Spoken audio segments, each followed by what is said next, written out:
Hello everyone, welcome to the United States Grand Prix. This is round 19 of the World Championship, and we come to you from the music capital of the world, here in Austin, Texas. And of course, I do love a good old barbecue, and this is definitely barbecue central in this wonderful facilitated track around here. Magnificent indeed then. Yes, we are hopefully be getting going in just a jiffy, but it looks like we are running a bit late then. Mainly, I assume it's probably because of the drama that's just happened in the football and all that kind of good stuff. But anyway, this also gives me a good opportunity to quickly go through the drivers and the constructors then before we get going for real, and also to tell you a bit about the Grand Prix circuit as well. And of course, this is round 19, as I mentioned. This is our 7th race around the United States. Of course, we missed it one year. I think we missed it in the first ever season, didn't we, of ALR? And unfortunately, but because I think we had our calendar cut short, didn't we, that season? Lap time record is actually set by the man with the most starts in ALR Gold history of Dan Murphy. So he's got the lap record back in, he set it back in season 5, he did. A 1:32.163. Very impressive time indeed there for Murphy. Of course, we've had a couple of different winners here over the past few years. Last season's winner was Robbie, of course, back in HDE days. Season before, we had, of course, the eventual champion there, Gurman, who was on an absolute riot back then, wasn't he? I think that was his fourth Grand Prix win in a row for Gurman. Very good stuff indeed then. Season 5, I think we had, it was Total Peas who won in season 5. Of course, Alhan has got very good memories of this circuit as well in season 4. And of course, where him and Emerson had a great old shootout, didn't they, for the Grand Prix win. Them two are magnificent that day, but it's Alhan who came out on top. Brilliant stuff indeed then. Emerson did win it the season before, and then in season 2, season 3, and then in season 2 was Fisher as well. So we've had 6 different Grand Prix winners around this circuit in 6 races.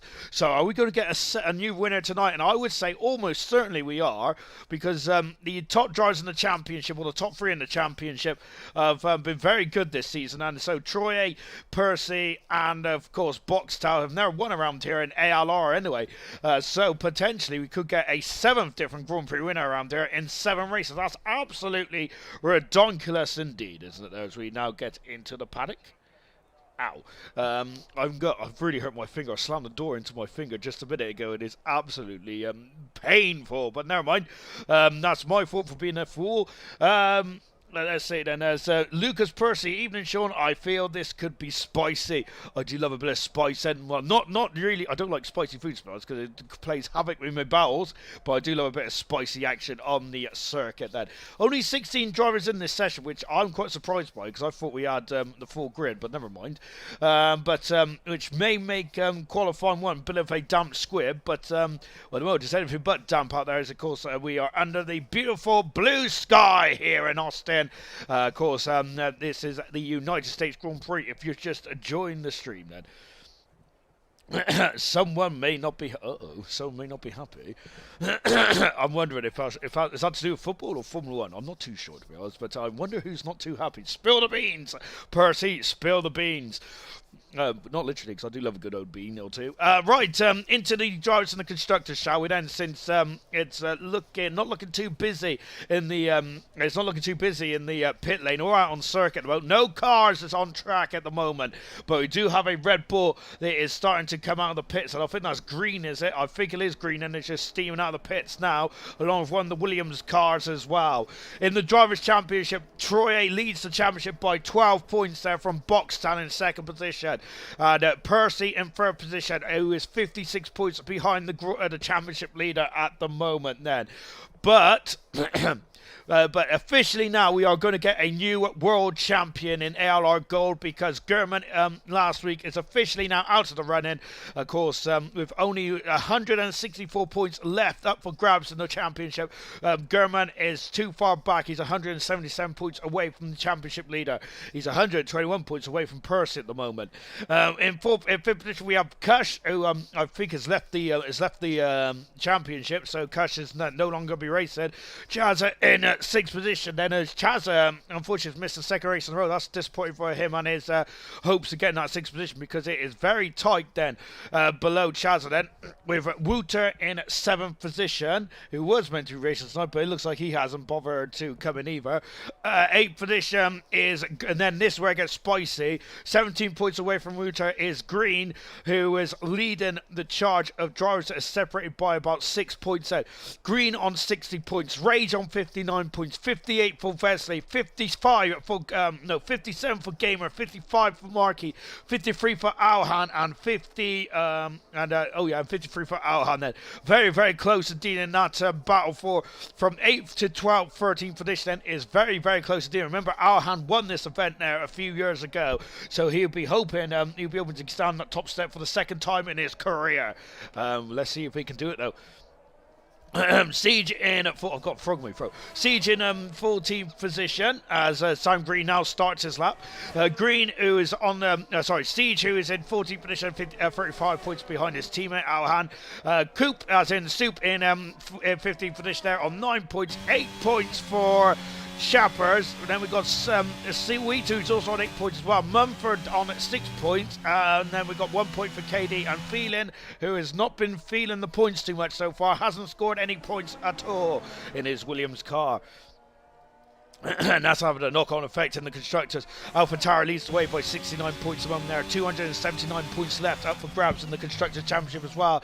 In the constructors championship, then with just 6 races to go, AlphaTauri 69 points in front of Aston Martin. Nice. For McLaren are 6 points away from the Aston Martin team there in front. Just remember that they were the constructors champions for the last 2 seasons in a row. Was going for a record-breaking third constructors championship in a row, and equaling Renault's highest tally of 3 constructors championships that they have won in their career of ALR Gold before they became Alpine. Ferrari are in 4th position. They are out of the... No, they aren't. They're still in the constructors. Goodness me. Ferrari are still in the constructors fight then. They're in 4th position. Haas are in 5th. 6th position is Alpine, and Alfa Romeo is in 7th. And 8th position is Mercedes. It's very close between Alpine, Alfa Romeo and Mercedes.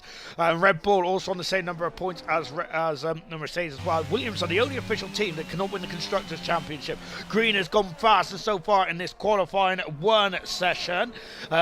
Good stuff indeed. Then as I think I'm just going to see Percy, who's gone on the intermediate tyres, who is currently 2nd at the moment. Excuse me. I ain't got a mute button on me mic anymore after it went a bit Pete Tong a couple of weeks ago. So, yeah, I'm really, I think I've got a sore throat coming, to be honest. Here's Blaze then, who Blaze, of course, a multiple Grand Prix winner in ALR as well, in car 21, nice number. Currently, currently he hasn't set a time just yet. Then he's coming out of the hairpin down the long straight. Then, of course, there is 2 DR stones around this circuit. There's one on this back straight here, as the sun is really glaring into your eyes here, isn't it? I think that some drivers probably has a tinted visor on then for this session, possibly for the race as well, depending on if we've got dry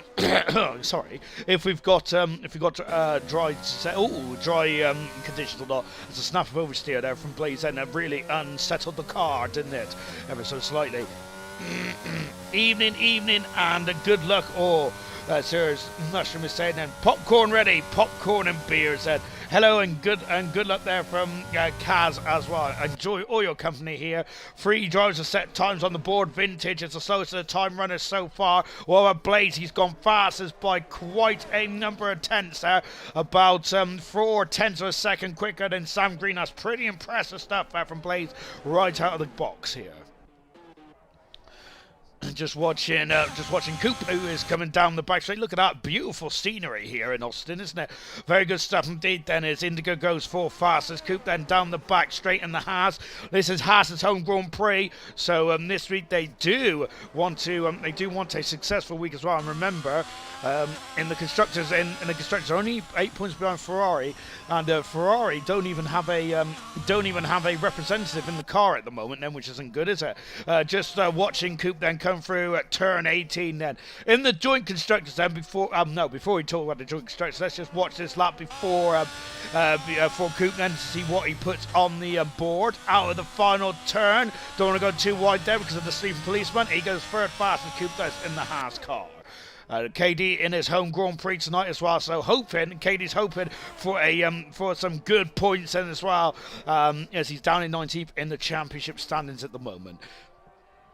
Joint Constructors looks like this, and there's 1,101 points left up for grabs in the Joint Constructors at the moment. And so once again, anyone in the Joint Constructors can still win this, but I gotta say it's going to be very unlike Williams to win it because they are well down at the bottom at the moment. So AlphaTauri leads the way on 309 points in front of the Aston Martin near second. Then Alpino in third position. They are 600 points away from the AlphaTauri, 200 odd points away from the Aston Martin team.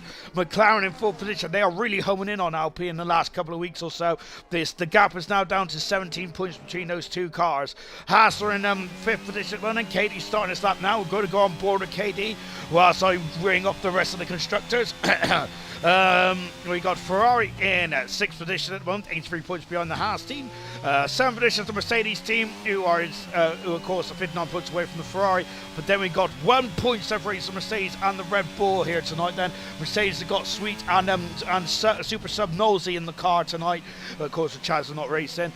We have got Alfa Romeo in 9th position, then 71 points, and 10th position is the Williams team, 29 points away.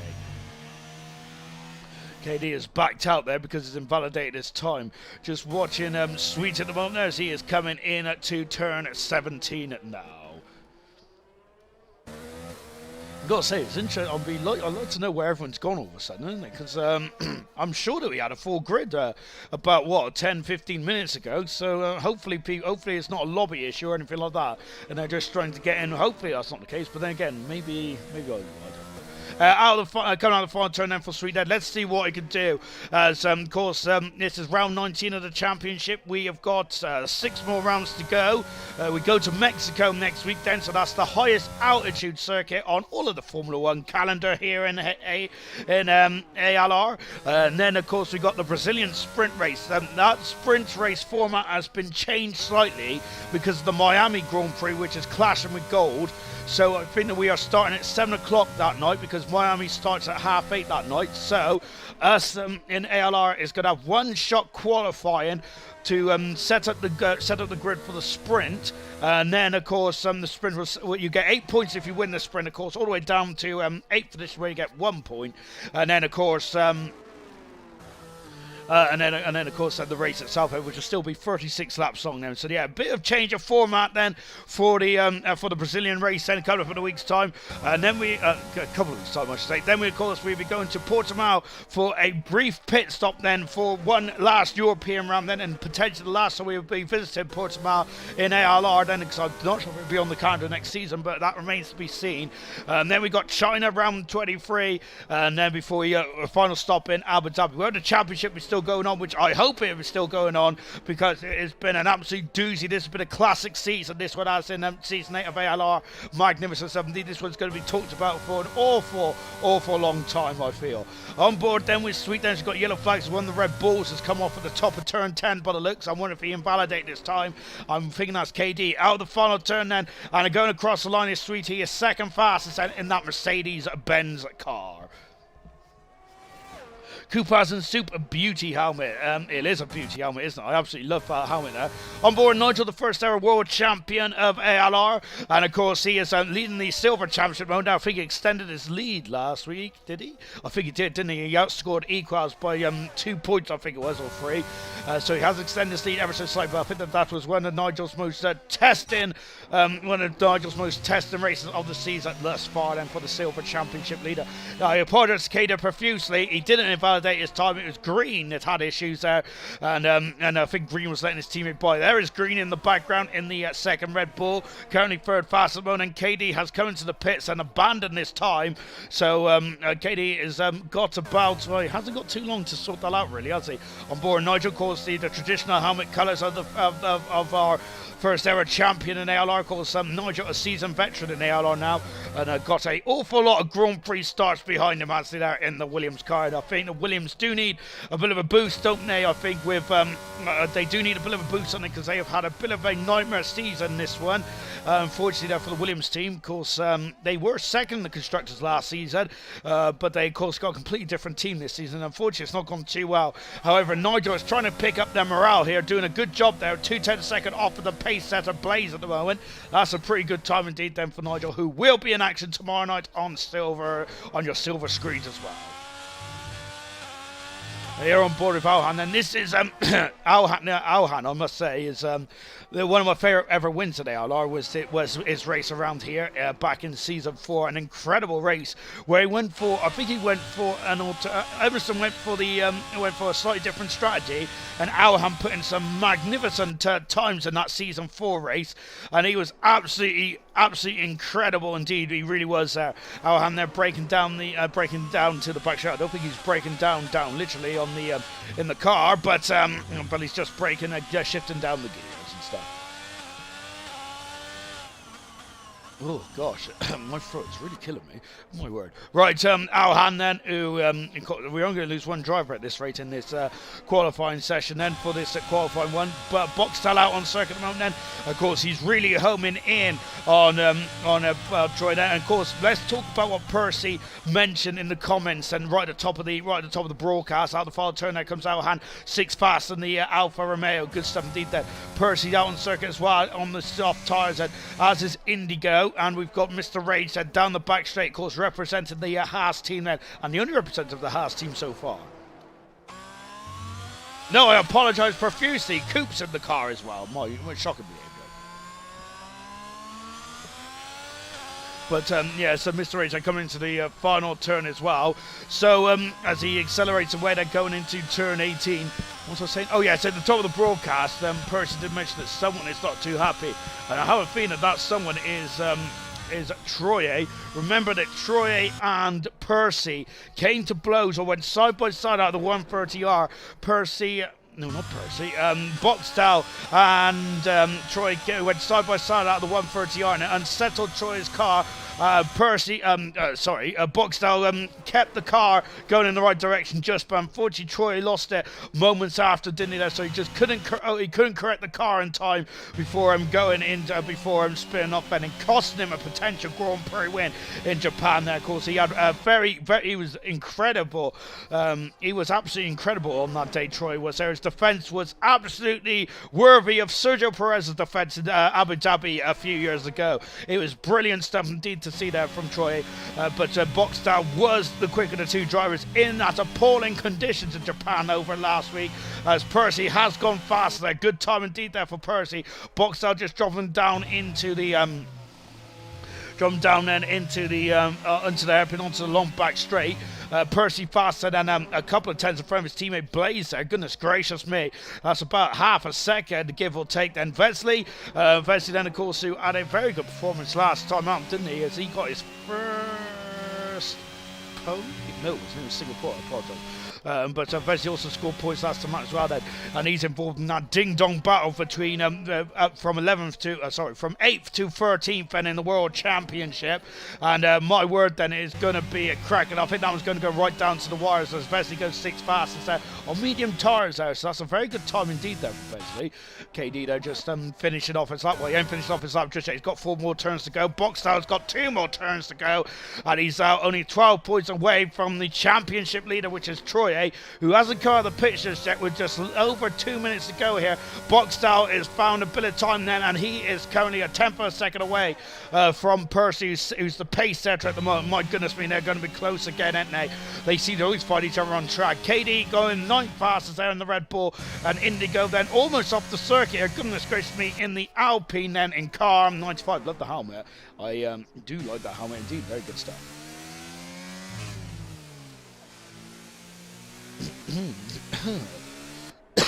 I gotta get rid of this frog in my throat then. Oh goodness me. Right, Indigo then just out of turn 17. Of course, turn 17, a bit of a remote. A lot of these turns here in the United States got very similar corners to other tracks around the world, i.e. that turn 18 we just gone through, that of course was modelled off the Istanbul turn 8 in Turkey. Oh, as Indigo's got on the loud pedal, a bit too heavy there, but he's gone up to third though, and that would cheer up the Alpine team. Then they've been having a rough couple of weeks then, the French team have had, of course, or is it Team Enstone then, depending on how long you've watched F1. Nose out on circuit at the moment, and I think that this is more of a glorified practice session, to be honest, isn't it? At this moment in time, then of course there's only one driver is going to be leaving this session, and it's Troye, who is had to slow down by the looks of things. Has shrunk. He looks like is he shrunk to warm up his tires? Like, he's doing a lot of weaving. Troy is there. Knowlesy is about to start his lap as well. Then, so I think that Knowles would be hoping that Troy gets on with it, because he will have a nice slipstream down into turn 1, but then he'll have all the dirty air throughout the first sector there, which is going to cause him a lot of understeer. On board with Siege as we drop down the hill and in and into the back straight as well. Here he goes then for Siege, as we mentioned in the top of the broadcast. At a 35 points behind his teammate Sieges, but this is his 8th Grand Prix start here this evening. KD has retired from the session, so has Boxstar as well. They've done their time, so happy with that then. I think Troy is going to have to start to put a time on, well, he's putting another time on the board now, but at the moment, if Siege and Knowlesy puts in a time, that means that Troy, the championship leader, will be out of this qualifying session, which I'll be absolutely beside myself if that is the case. Troy is on the medium tires. Interesting stuff then. Is are they preferring the medium tires just for as it lasts longer than the soft tires around here, or are they saving a set of soft tires and potentially for qualifying 3, which I think is more of the case, to be fair. Out of as I see, out of turn at 20 turns around the course. Goes 11 fastest there. Indigo's retired from the session there, but he's all safe and sound in the garage, so don't worry about that. Indigo fans there. He is just come in, park the car, put his feet up, and get out the old newspaper. Knowlesy into turn. Oh no, he isn't. He has spun the car. A beautiful pirouette there from Knowlesy, but that means that Knowlesy could be out of qualifying here. That mistake, and that is the problem of when you as Troy goes third fastest. I could have sworn I thought he was behind Knowlesy, but Knowlesy has spun the car then, and that may cost him. It has cost him. He's out of qualifying that spin there, and he'll be starting 16th on the grid then for the race coming up later here in the United States, and that's a shame there for Knowlesy. There it is then, 9600 seconds separates the top 3 once again. Just like in the championship this season, the top 3 have been absolutely fantastic. And bearing in mind that that time from Troy was on the medium tire, so that's a statement of intent there. Golly gosh there. Knowlesy's spin basically cost him a chance to go into qualifying 2, so he'll be starting 16th on the grid there. Vintage, I thought, was going to be out of qualifying here because he set a time quite early on and then just parked the car. But Vintage has made it through, and now that's bonus points for himself and the Williams team, who have made it through into qualifying 2 for the United States Grand Prix.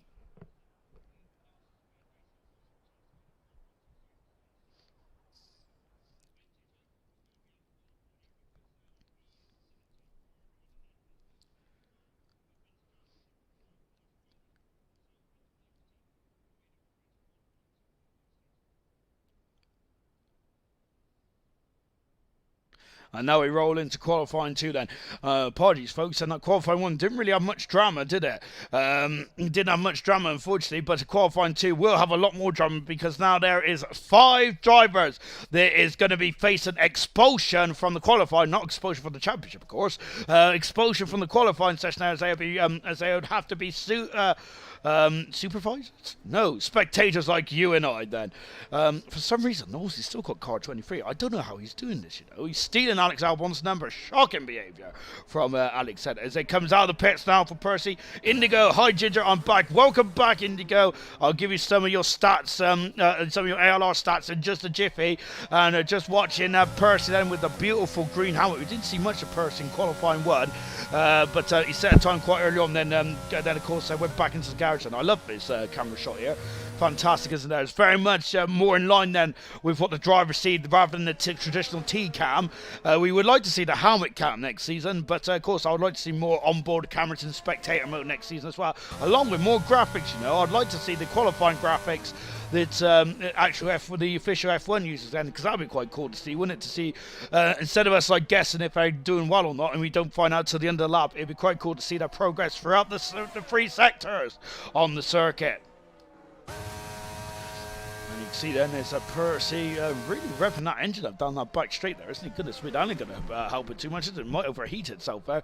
You can see that the red lights are flashed on the back of the car. That means that the car is in harvesting mode then, as Percy does not want to deploy any of his battery, as he's going to save it up for this qualifying lap now then. And I think the Percy would like to get a lap in, get back in the garage then, and just watch the rest of the session then as he prepares for qualifying 3. But he has to get through first, along with the other 15 drivers, of course. That is their aim, to get through into the top 10 then. And of course Percy, a multiple Grand Prix winner this season. He's had 3 Grand Prix wins, 5 pole positions, 7 podiums there, but he has had 1 DNF as well, of course, which is that infamous race in the Dutch Grand Prix in Zandvoort when him and Boxtel came together then, and goodness me, that was very much a flashpoint of the season, was there, as they come up into turn 1 now then, reminiscent of Austria's turn 1, albeit a lot steeper, a lot more gradient there. And coming out of turn 1, dropping down the hill into turn 2. This first sector of Austin is very, very difficult there. Of course, it's like friendly eye of the needle, and of course, one mistake and your laptop will be invalidated, and you'll have to go around again then. But Percy has navigated the sector 1 quite pro, if I say so myself. And I love that shot as he comes over the hill then, dropping down now and going on to the back straight then. We got other drivers out on times as well. We got Green out there. We have got Mr. Race there. Percy's got a bit wide by the looks of things for me, and staying on the rumble straight there. Look at how much dust has been kicked up there from Percy, and that's going to make his tires a bit grubby there, and that may hurt his braking point, his braking capacity down into this turn here. Well, it didn't look like it affected him too much. So you got Steam Police on the outside there. There's another deterrent there for the drivers there, because of course the wider you run out of these turns, you do get an advantage there. And I think that apart from the ALR's track limits rules, and we've also got the Steam Policeman out there as well to also be an additional deterrent there for the drivers then. Albeit we probably should see policemen at the exit turn 19, but I haven't said that. Even if you go whiskily wide out of turn 19, you will get a invalidation there. A 34-1 then for Percy to put in to set the pace here. Very good stuff indeed then. And it goes up into turn 1. That's absolutely cracking stuff indeed. Indigo goes second faster, 2/10 of a second away from Percy at the moment then. With Green, with Green going third fastest out on a 33.7 in the Red Bull car. Good stuff indeed there for Sam Green. I think is that a second Williams there? No, I think it's the Williams that just starting. It's like the coupe as in soup then, just come around the final couple of turns then. We've also got a Red Bull out there as well, a KD, who is also finishing off his lap as well. Mr. Rage has gone 4 fastest, but unfortunately for him, that's the slowest of the times thus far then. Out to the final turn there for KD. He goes fastest there, 2/10 of a second in front of Green then. Of course, we were in the 33s in the in qualifying 1 there, so the lap times are a bit slow there. So I'm wondering if the track conditions there have dipped a little, or something's gone on there. And usually you get quicker in qualifying rather than slow then, because there's more Pirelli rubber that gets laid down onto the surface, and Pirelli rubber likes Pirelli rubber. They stick together much more happier. Alhan there, of course, as I mentioned, a Season 4 Grand Prix winner around here, of course. An incredible race that was indeed then. The all-time, I'd say that is one of the all-time best races in ALR, certainly in the top 5 in my humble opinion. And Alhan then out of the final turn, and he's coming up to the line as well. Why does that put him then? DRS right on the money. Alhan goes 7 fast there, and that's the slowest of the time runner so far. Unfortunately, what about Blaze? He's also that's also a lap that has been very much off the pace there, unfortunately. So I think the Blaze there going to be very disappointed. We must have made a mistake there, because there's no we've already seen the Blaze go much quicker than that. Vintage and Nigel out for both Williams at the moment, so we're going to stick with Vintage for the moment. And before we go to Nigel, who is on the who's just going onto the back straight now. Yellow flag is fluttering, and is that an Alpine that's had issues? I am not sure, to be honest. It looked like he got stuck in the pit lane, you know. Out of final turn there for Vintage, and he's done a 36-1 there, Vintage has, and that puts him 8 fast at the moment there, but I think he will have to go quicker than that if he wants to get through into qualifying 3. On board with Nigel then, as he comes into the final sector as well. Very technical, twisty sector, this is sector 3, is, whilst it's all about precision in the first sector, it's about those swooping left and right handers there. You've got to get into a groove. Sector 2 is about the power you have in the power unit of your car, and then this one is technical and twisted, making sure you have good throttle application. Into the final turn now comes Nigel then in car 36. That's of course that is now associated with Nigel. Car 36 is along the green and the black of Nigel's crash out there. Across the line, and he goes 7 fastest, and good stuff indeed. Versus invalidated this time, and as we mentioned, that sector 1 can be quite difficult. Blaze is invalidated, unfortunately, so he's come back into the pit set as just seeing if there's anyone else on the lap at the moment. There's not at the moment. Then Troy has started to stop, and we'll keep an eye on what Troy's pace as the championship leader with just 6 rounds to go. And remember, we do have one more sprint race in Brazil coming up, so that is going to get very interesting indeed. Then as we got Sweet there just coming down the back straight. Then shame about the default helmet there for Sweet then. But he's gone purple in Sector 2, Sweet has there. Of course, he's in a relegation battle at the moment, but he probably would like to get some points there to get himself out of that relegation zone ASAP, to be fair to him. But this is the 7th, to be fair to him, this is the 7th from 3. Oh, and just like his teammate Nolsey, Sweet has gone 360 degree spin around turn 18. Both Mercedes are lacking grip then, lacking downforce potential, certainly grip in turn 18 there, because that is twice now. Both the silver arrows have spun around there at turn 18. And goodness me, I'm wondering then if they've got similar setups or if there's a problem with that car in general. Well, we'll find out later on if Sweet can have another bite of the cherry, but that is not good at all for the Mercedes team, is it? And that's going to make them very nervous, and the constructors and the joint constructors side as well. They've got a good battle with, I think it's at the Red Bull, there's 1 point behind them. I think it is, isn't it? I can't remember. Here's Troy 8. Lovely helmet design from Troy. I love the pink and white. They're fantastic.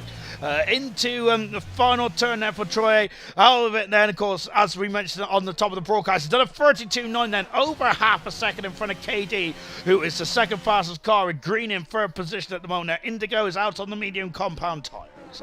Vesey on another bite as going for another lap here.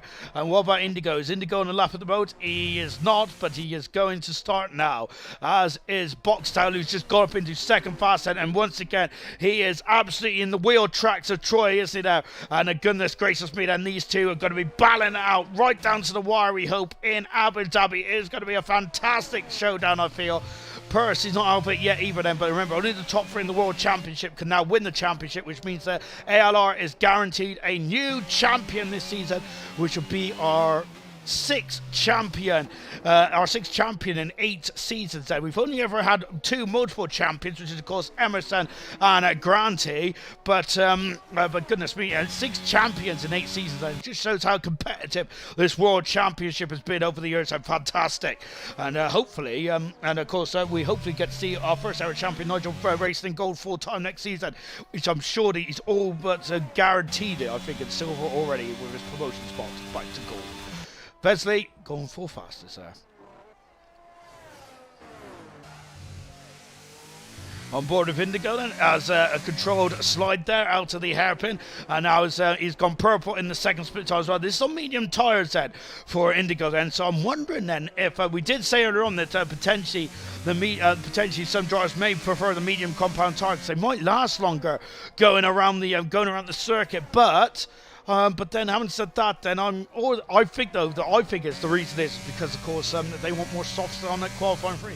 This is quite a long circuit there. It's about a 92-second lap, but certainly what Troy has been doing. Across the line there, and Indigo goes 6 fastest there, so not much improvement there in terms of Indigo's position there, but he's elevated himself on a 38.8 there. Boxtal and Troy are in the garages, and they're happy with their performance, and they've decided to call it a day in qualifying 2.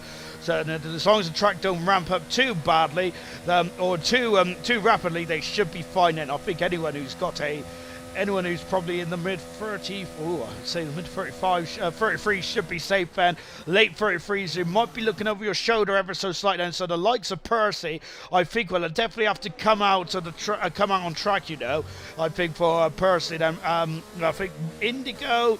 Ooh, I think Indigo might have another run as well, you know, potentially. And just watching Blaze then, who is on a cool down lap at the moment before he goes for it, before he goes full beans. And looks like that he must have made a mistake earlier on the lap then, because he has backed off. Now, I don't think this is an out lap. I think this was a quick lap, but he backed off quite early because he's got a lot of battery in that Aston Martin. Now he's going for it then. No, he isn't. He'll be going in just a minute, though. I can assure you that. Then Mr. Rage, I think, is just about to start a lap as well. Then out of the final turn, and let's get going then. So Blaze then, a 150, and it was actually quicker than his last time now. But now then, Blaze are on board the front of the nose cone here at the Aston Martin. Look at that as we're pointing into the sky as we go into turn one. And then dropping away. 3 minutes in this session to go then. And now we're dropping down then into the S's, the snake section here in the United States. And look at this then. Wow, magnificent stuff indeed. I love it when you watch these, when you watch all the ALR drivers, they really wrestling, really hustling and wrestling the car through those S's at Suzuka and here in Austin. Fantastic to watch and see.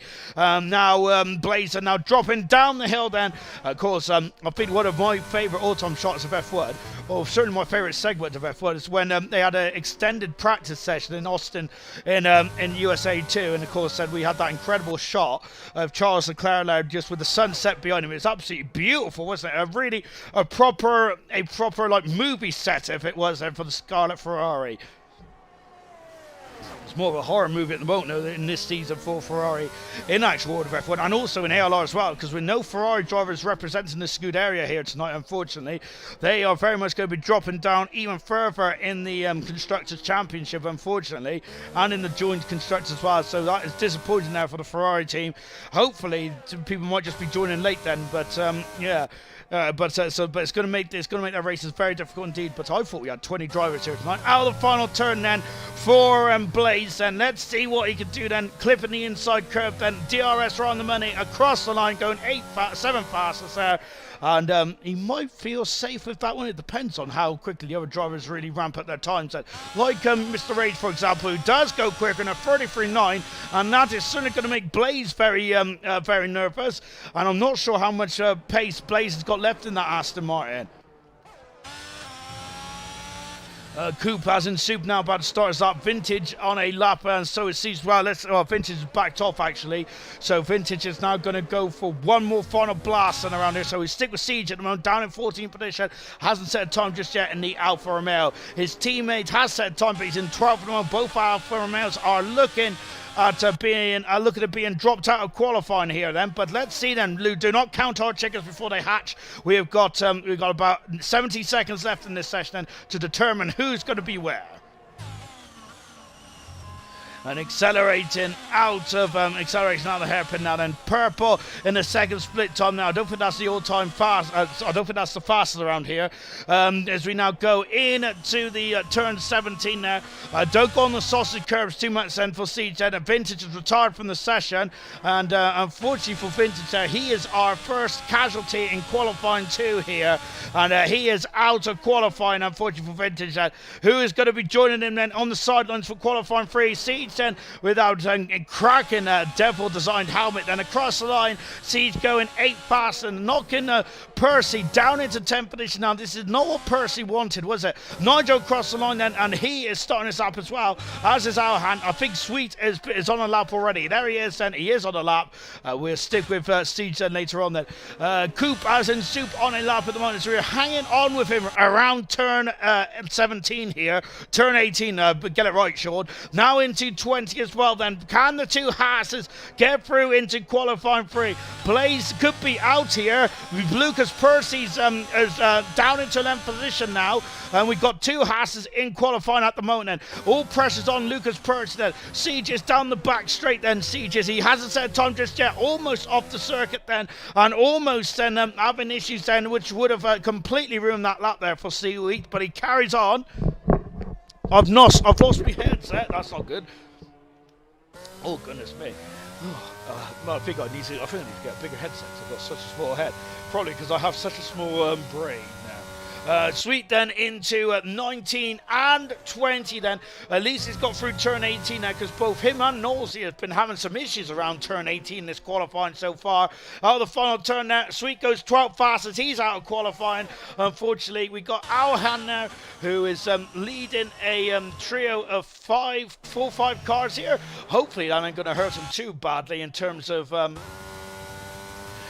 finished off their lap. And sorry, it's not Alhan, it's Nigel. Nigel's got a couple of seconds in hand. There's Alhan in the background there. This is going to get very fruity indeed then. Nigel out of the final turn. And Blaze could be out of qualifying here. He is out of qualifying. What about Alhan? Also out of the final turn as well. Alhan is through. Coop is out of qualifying, unfortunately. And Percy is out of qualifying as well then. Goodness me, we've got 2 Aston Martins out of qualifying here in this one. And that is not on the script then for the Aston Martin team. And this is not good at all, because Aston Martin could potentially be losing second in the constructors here now, with Boxtel right up into the sharp end now. Both Aston Martins are 12 and 30 position, and this is another blow to the championship credentials of Percy. He's still in it, but it's started to become a long shot now, and once again he's going to have to be going through the field then to even get into the same camera shot as the top 2 championship leaders. Horror show for the Aston Martin. Blaze out, and also Percy out as well, along with Coop in the Haas car as well, and also Sweet then. Goodness me, I've got daddy long legs. I've got daddy long legs next to me. Goodness me. Let's get rid of them.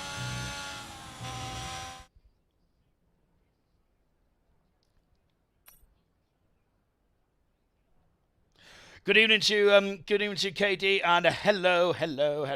German Troy is cooking, Mr. H. I may have jinxed Percy by saying don't invalidate the final sector. Then Equals ouch, and of course Equals a member of the Aston Martin clan, isn't he? Of course, and so I think the Equals not only is it ouch for Equals in terms of he probably wants their Percy to do well, but also for his team as well and the joint constructors. But both Aston Martins are going to be sitting out there. Was playing it safe, but turned in too early, so Percy made a mistake there, and what a shame there for Percy. And he is going to have to be coming through the field then from 13th on the grid, then making this job a lot harder in terms of trying to get that champion, trying to get involved in the championship hunt, then, which seems to be slipping away from him every race so far.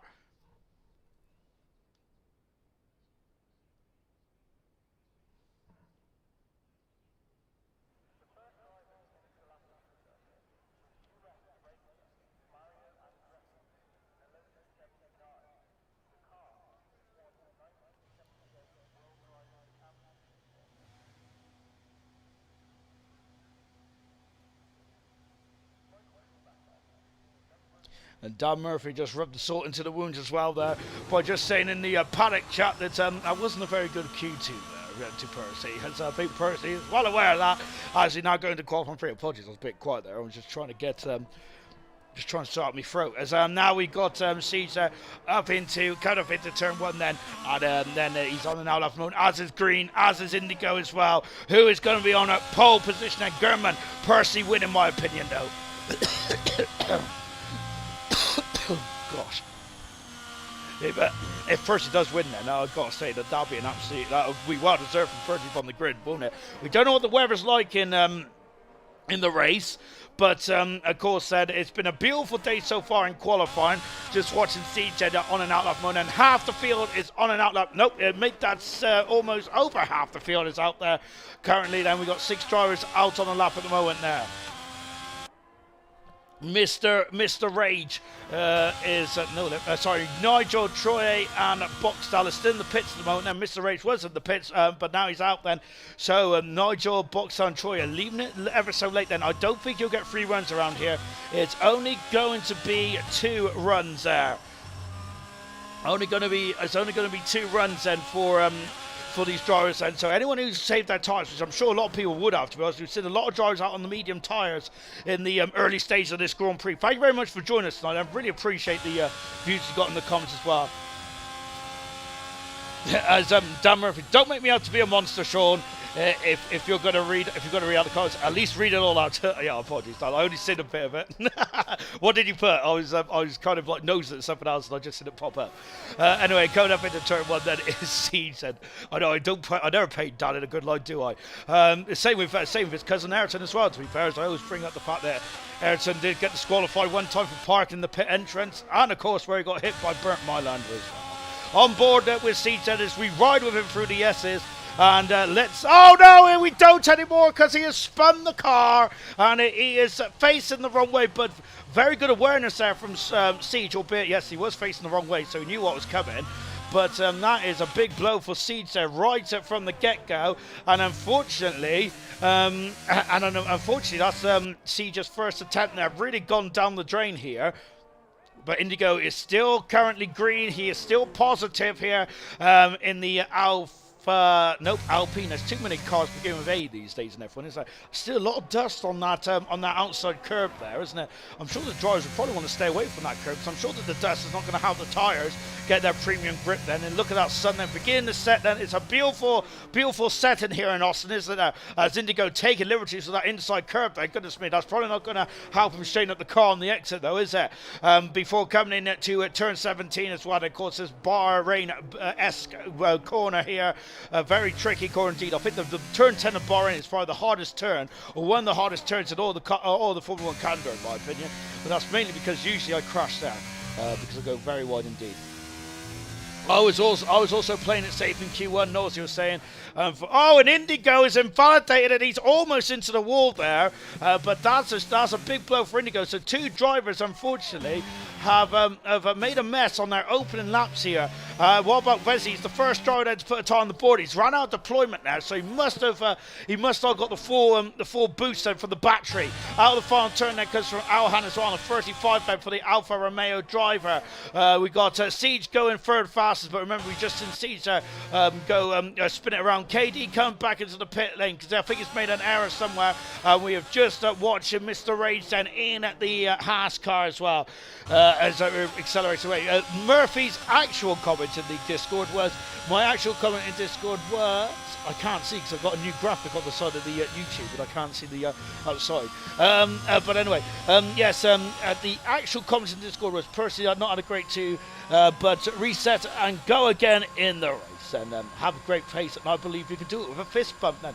Mr. Rage comes to the pits as well whilst I was reading that. What about the McLaren of Boxstar across the line? Boxstar goes pole position then. Boxstar's been on pole position 7 times in 17 qualifying attempts so far. Can he make it 8 pole positions in 18 starts? And magnificent stuff Boxstar said, and also getting very close to that pole position award then. I don't think there's an actual award, is there? But I think he'd be happy nonetheless. Troy's gone purple in sector 2 here. Someone breathalyze Indigo, Gurman is saying, and I'm wondering if Gurman's not impressed then with that 3-point turn then going into the pit lane there for Indigo then. But Indigo's back out on circuit as well. It was just over 6.5 minutes to go in this qualifying session. I think that Indigo is trying to get 3 runs going, because I'm sure that he was one of the drivers on the medium compound tyres. I do have a memory for Goldfish. Out of the final turn then, Troy is on pole position by 0.05 of a second. Half a tenth of a second separates Boxstar and Troy.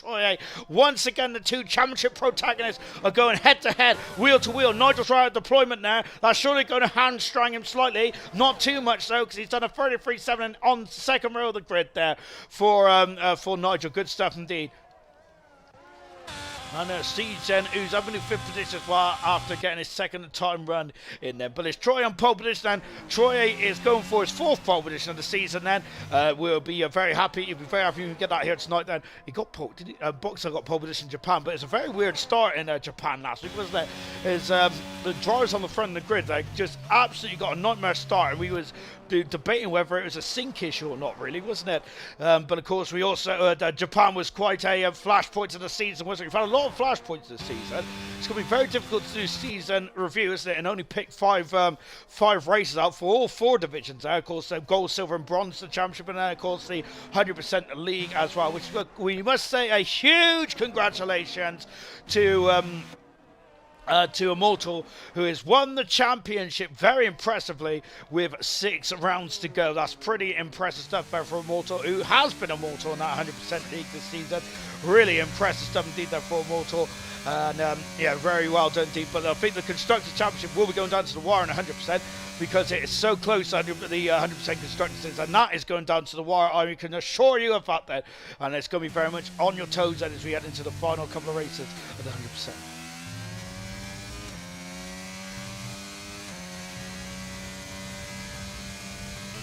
Yes, and Ginger Ray's got 11th as well in Japan, which I must say should be the performance of the season. And I hope that Favre is thinking about that when he nominates the best performance of the season or the most improved.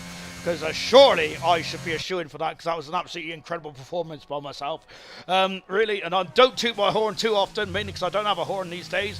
I have a bell on my bike. But if I do toot my horn, then I think it's very much deserved, of course. Obviously, I'm taking the mick because I wasn't even in the car in Japan then, which is probably why I finished in the first place. Out of turn 17 then for Indigo. And now he goes into 18, now into 19 and 20. He's basically got a clear track apart from KD, who is on the first section then. Indigo's really going to have to get a move on here, because, of course, he wants to probably come out when the track's at its best. He has gone into third position on the 32.9 then, and that is only the third drive that's been into the 32s. Now, very good stuff indeed there for Indigo. The mono is Troy that leads the way with Boxtal in second position. Third position is Indigo, Vesey in fourth. Nigel is now fifth, with Siege and Alhan 6th and 7th at the moment then. 8th position is Green, 9th is KD, and 10th is Mr. Rage. Best AR performance of the season so far, Knowles, you were saying then. Marky's in the session, good to see Marky, and hopefully he can get into that McLaren ready for the race then. I would definitely say that there's probably another driver that might be shooing for the AI as well, if I remember back in Silverstone, potentially then. But anyway, I think it's going to be a showdown between me and that certain man. Right, on board with KD, and he is now about to wind it up and let it go. Indigo, I don't think he's got enough time, to go to the pits and go back out. He's only got 3 minutes to go. As already mentioned, it's a long lap around here. We're doing a 92-second lap so far, and at the moment it is Troy who has the advantage. And Troy's last pole position was at the Italian Grand Prix at round 16 of 4 rounds ago. The Boxtown course has been on pole position more often than anyone else this season. Out of the far turn, there comes KD, and about to start his lap.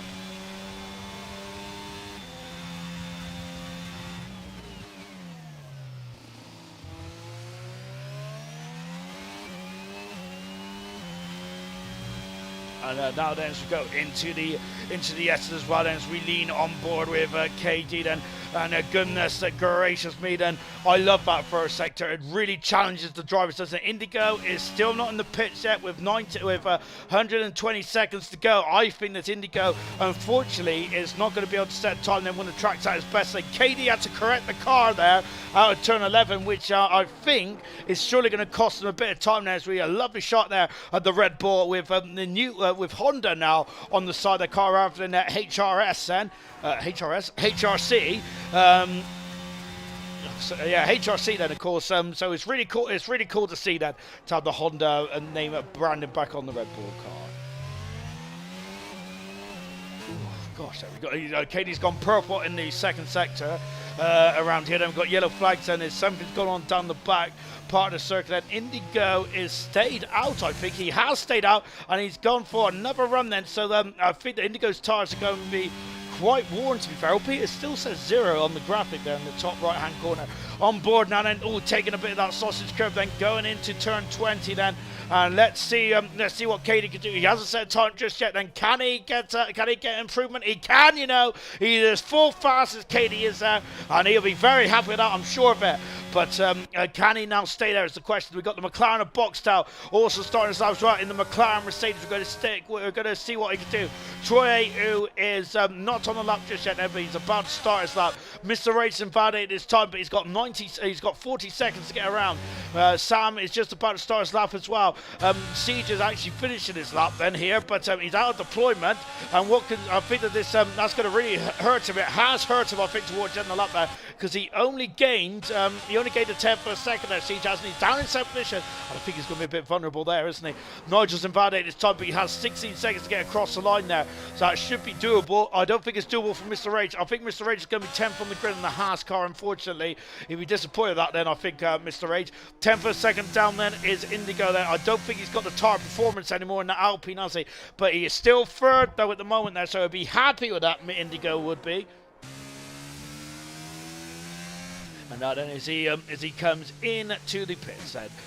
So Mr. Ridge retired from the session then, and Indigo has also abandoned his time there as well. Vesey there, who is also at deployment. So a lot of drivers using an awful lot of deployment on this final run then, just like Siege. I wonder if it's going to hurt Vesey as well. It doesn't, because he's 2/10 of a second improvement, and it's not KD down into 5th position. And Vesey on the second row of the grid there. Magnificent time indeed, but KD is not going to take that. Oh, but he's 3 seconds down actually there, KD is, so he comes back into the pit lane now. What about Box now? He's 2200 a second down on his personal best set. He is trying to find any time he can, and he's found a 10th of a second in the final second, and his pole position there, full box down. Magnificent stuff indeed. Wow, amazing. What is Troy done? He's 200 a second up in the second section. Troy is then on board with Troy now then, and of course he's keeping it well within track limits there. Troy is then into the final turn. Let's see what he can do now. Accelerates away, and can Troy do it? He can! He's on pole position. Troy is found a 10th of a second towards the end there. Brilliant end there to qualify. Alhan goes 7 fastest. Siege, who's 6 seconds on the pace. What if he was giving his teammate a tow? Unfortunately, Sam Green's invalid his time. What about Nigel? Can he get himself back into 5th position, or maybe into the second row of the grid here? The final turn there for Nigel, and I think he's finished 5th there in the end there. Nigel's gone 5th fastest there, and is on the racing line for the start of the Grand Prix. Good stuff indeed there for Nigel, but it is Troy on pole position then for the 4th time this season. Well done indeed, that's Troy. He is very much said. Started off this event very quickly indeed. 6700 a second separates the two drivers of Box and Troy. And this is exactly what I want to see in the championship. The championship fighters on the front row of the grid there. Magnificent stuff there. And of course, that is Troy's 4th pole position of the season. And brilliant stuff. That's also Alpha Tari's 4th pole position of the season as well. In terms of career stats there for Troy, that is actually Troy's 4th pole position as well. And of course, he didn't have any pole positions until this season. Really on fine form, isn't he? Troy is at the moment. Magnificent stuff indeed. And now we get onto the race itself.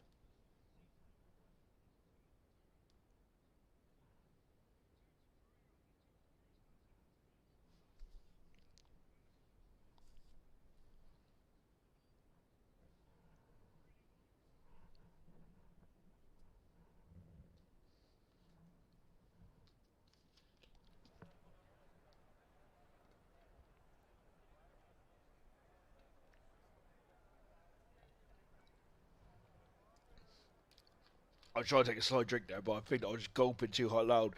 Right, let's go on with the race, shall we? Yes, German is saying, and I think it's happy for George Bell pole position. Lol, my team was about to turn off in the first sector, saw about 60% of the screen there. Goodness me, he's still got pole position. And Troy, you're a machine. As Indigo not happy with German there, as German only joking, pal. And now then, now we get on to the race itself. So just waiting for the drivers. I think we will have 17 drivers in this race. The lowest ever number of drivers in the ALR race. If I'm not very much mistaken, it's the Australian Grand Prix. I think there's another race this year. But yeah, I've only 16 drivers. I think that's a pretty poor turnout, to be honest. Especially as I'm feeling like death's door today as well. But there you go. Then again, I'm not racing. All I'm doing is standing here like a fool and just enjoying my ALR F1 racing. That's exactly what I'm here for. I absolutely love it. Let's see if this one is going to be anything like the previous 18 races this season.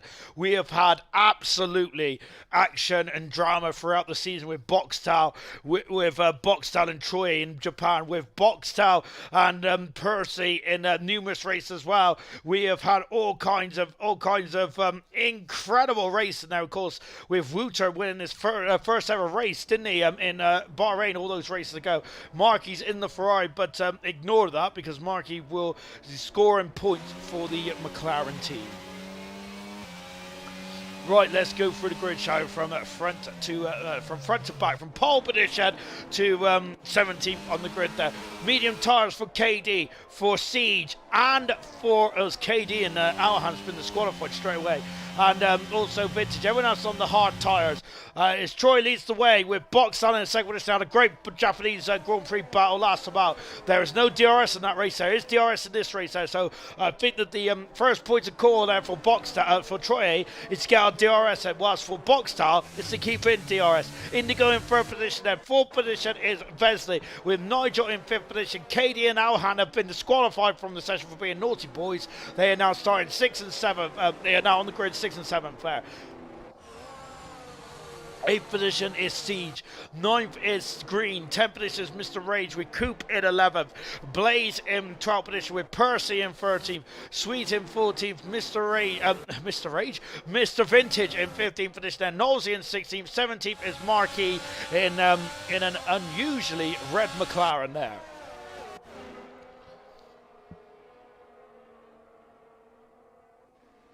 This race pretty much won me the championship in Season 6, German is saying, against me and Emerson. Of course, this was, I think that this was at the end of German's incredible 4 or 5 race winning streak back in Season 6. He just took off, didn't he, around the mid-season, and it was just absolutely putting in blinder after blinder, wasn't he, German was, in that incredible Season 6 of the championship. On board now with... then with Mark Hughes, currently 17th on the grid. Then 17 cars are going to be raced around here, and of course German says this could happen for Troy as well. It could, couldn't it? There's only 12 points separates Troy and Boxall in the World Championship. Troy then, who of course I think the Boxall's a better qualifier than Troy is. However, and he's up there, and Troy that's not going to help him at all. And goodness me, that's really not going to help the butterflies there for Troy, the championship leader. Oh goodness gracious me, but don't worry about that, Troy.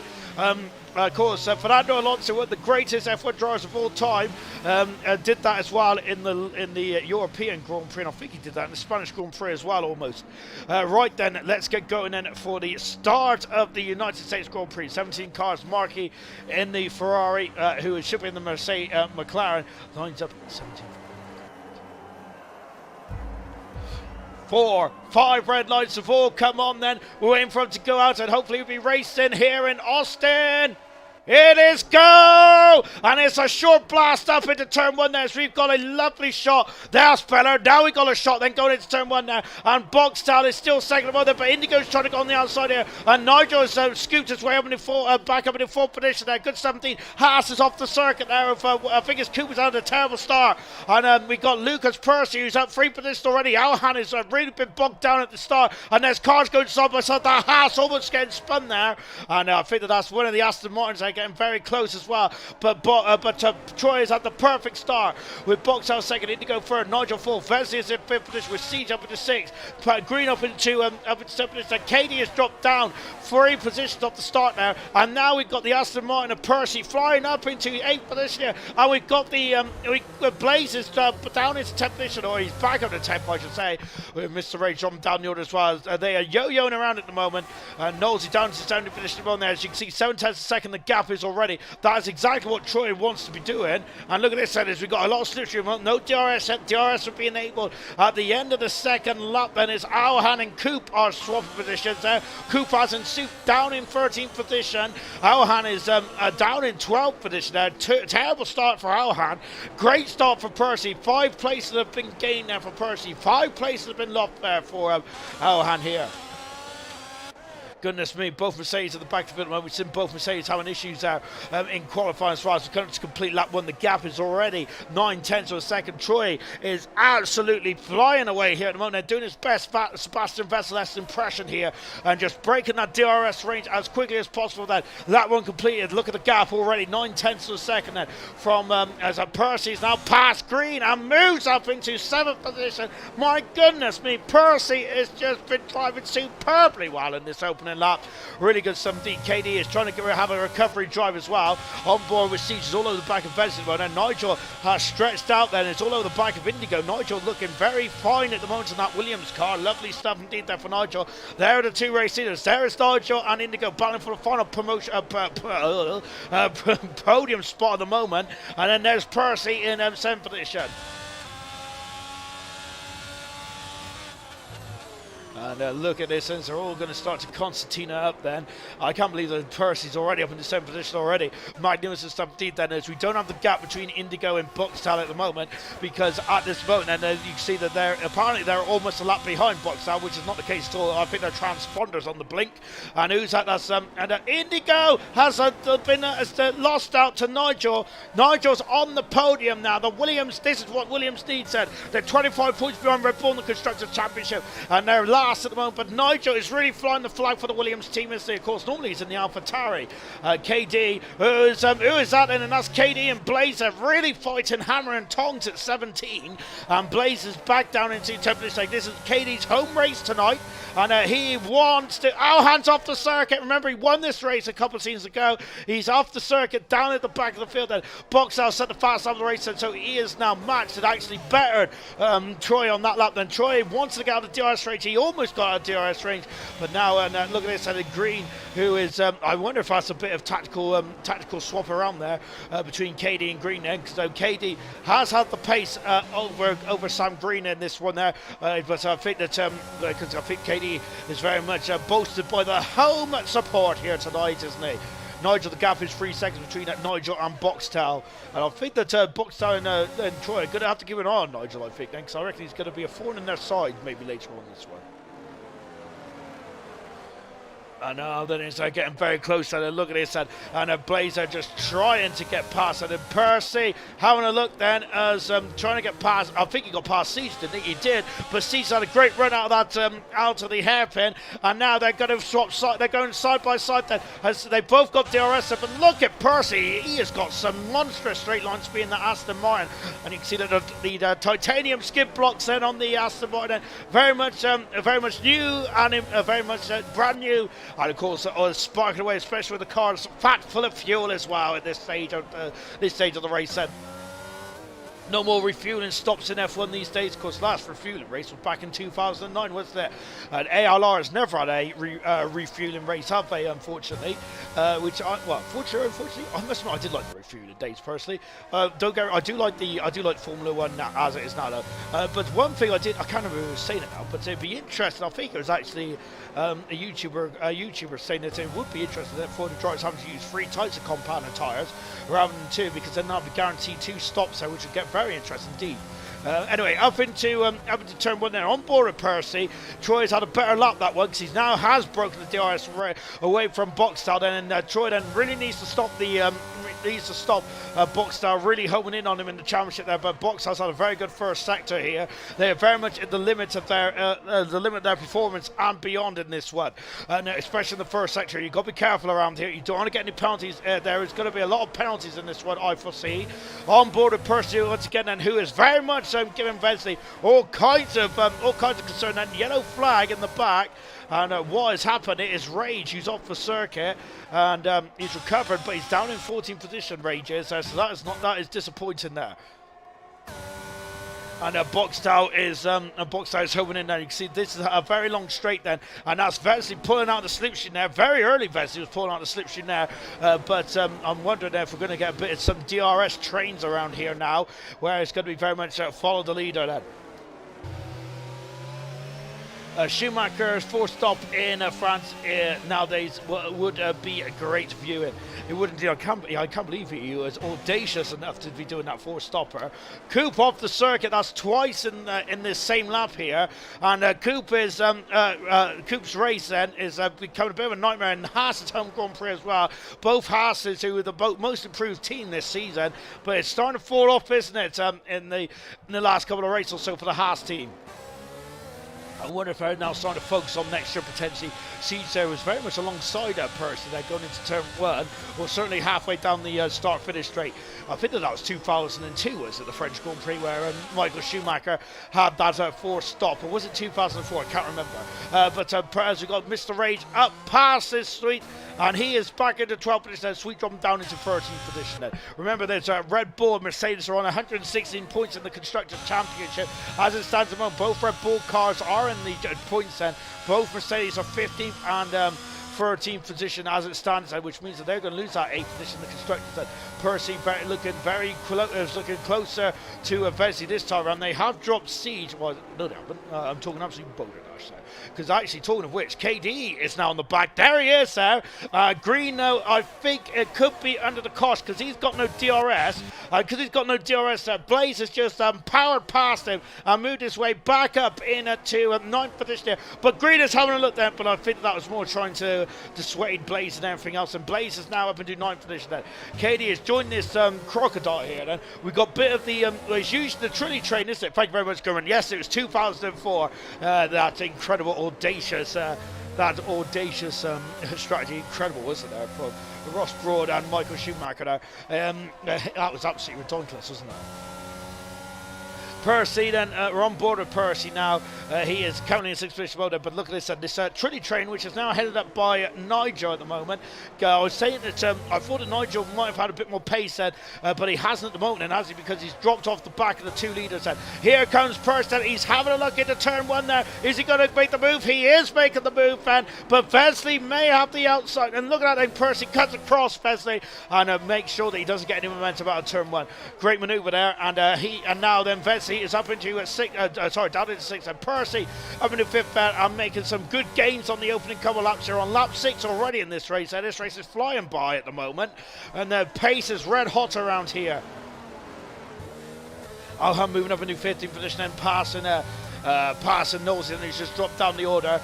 Indigo is Percy's next target, and Boxtel, who's 7/10 of a second back at the start of the straight. Now he has DRS, and look in the foreground there, the 2 leaders are very much. Troy is trying to break the DRS of Boxtel, and I think that at the moment he has done just that. But look at Nigel, then he's got no DRS, but goodness me, has a lot of straight line speed down the back straight there. And KD, goodness me, that's a lunge and a half, and Siege there is gone back through there, goodness me. And I think that Siege been a very good stuff there, very good stuff there. Gurman saying that for Percy, cannot afford to lose any more points. He certainly can't, can he? He's still in the championship, just about. Percy is there, but with just 5 races to go after this one, but that does include a sprint, of course, and that's an added bump in the road of this championship. First time ever ALR has had sprint races in their World Championship, and we've got a Ferrari off the circuit. It's Marquis, who's actually meant to be in the McLaren there, but I think he walked into the wrong garage. The final turn then, and Siege there down in 7th position. Katie is going to be, might be more having another move then, going on the back straight again. Just watching Percy at the moment then, as Nigel is probably could be well aware now that green mean fighting machine is really on a mission here. So on board with Percy once again, a multiple Grand Prix winner this season. The early leader in the World Championship, but of course midway through the season, him and Boxstar had a bit of coming together then, and of course Percy and some of Percy's mistakes in the qualifying sessions have also not helped, as he like here today. Oh, is Indigo there had a swapper, and that's allowed Percy on the outside, but he was off the circuit. Is he going to have to get that position back? But Indigo, yes, he was out of control of the car there. I wonder if he wanted to get that position back, you know.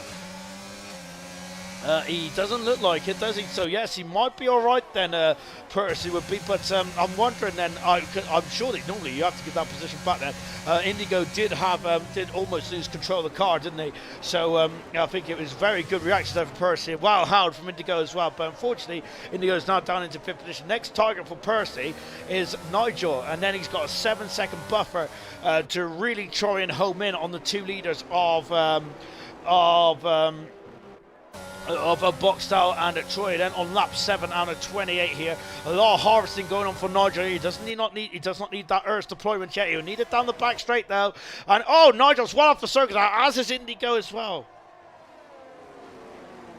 Out of the final turn here, and now then Percy will have DRS.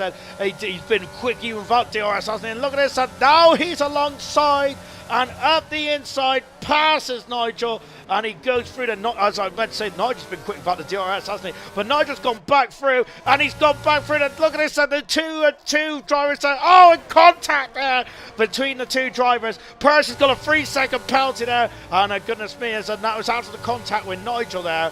Oh, goodness gracious me then, and oh dear, and of course it was getting very fun. You don't go side by side. That's our second 3-second penalty of the race as well for Sam Green there. Nosey has dropped to the back of the field, unfortunately, and that was Mercedes. That Mercedes is looking very unstable of Knowlesy then. Now then, can Percy have a go down the back straight? As I mentioned, Nigel has got a very good top end speed in that Williams car.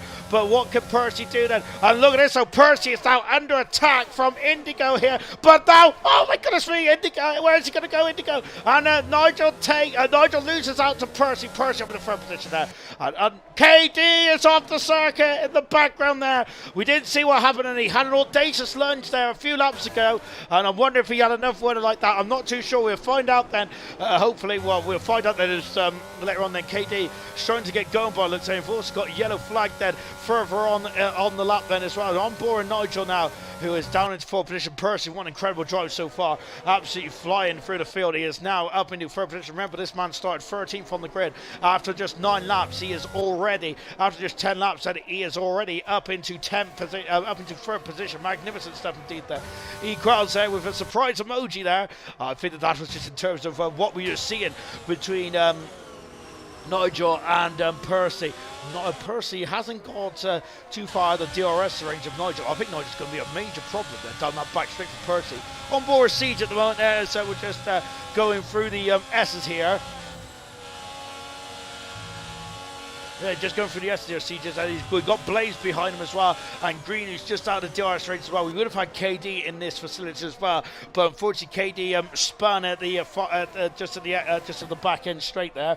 We don't know what happened then. As I mentioned, he did have an audacious lunge on the Siege a few laps ago. I'm wondering if something like that happened again. But I'd say that Percy wasn't getting away from Nigel. He had a monstrous first sector there, Percy has, and I think that has almost got him out of the danger zone of. I've got him out of the danger zone of Nigel here, because yes, Nigel hasn't been able to overtake it. His status quo then down that back straight, apart from KD, who is now all over the back of Sweet then, and now he is through past the Sweet and moves himself up into top position. There he is then, and Sweet there doesn't have DRS of course, because he's 2 seconds behind the car in front. KD off the circuit though, as I think he went very deep there. And look at this, and KD is really struggling. As those medium tires already come end of life already happened here. I don't think so, because I'm sure that the medium tires can get to like lap 12. It's got a couple more laps in them, I'll say lap 12, 13 potentially. It's a straightforward one stopper around here, but maybe the medium tires are really strong. But having said that, Sweet has just really dropped off the back there. Alhan now, 3-second penalty for KD as well. Both Red Bulls have got 3-second penalties, which is going to be music to the ears of the Mercedes team, because they are fighting with the Red Bull in the Constructors' Championship at the moment. At the moment, it's still status quo between Troy and Boxtel, but Boxtel is about half a second away now. There he is then, and this is the battle for the lead then, just like in Japan a week ago. And these two once again fighting as hard as they dare. Now they're coming down the back straight, and DRS once again, and the gap was about 5-10 seconds, but it looks like that Troy has got some, like Nigel's got some monstrous top end speed in that AlphaTauri, because the DRS is not being too effective there for Box at this stage of the season. But Box, I'm wondering when he's going to come in the pit side. Blaze has got past Siege, really himself up in the 7th position. Down into 8th goes Siege now, and on what Siege will probably be thinking about coming in the pits. He's the highest medium runner at the moment now at Siege, and he'll be going for a monstrous undercut, which will be quite powerful here.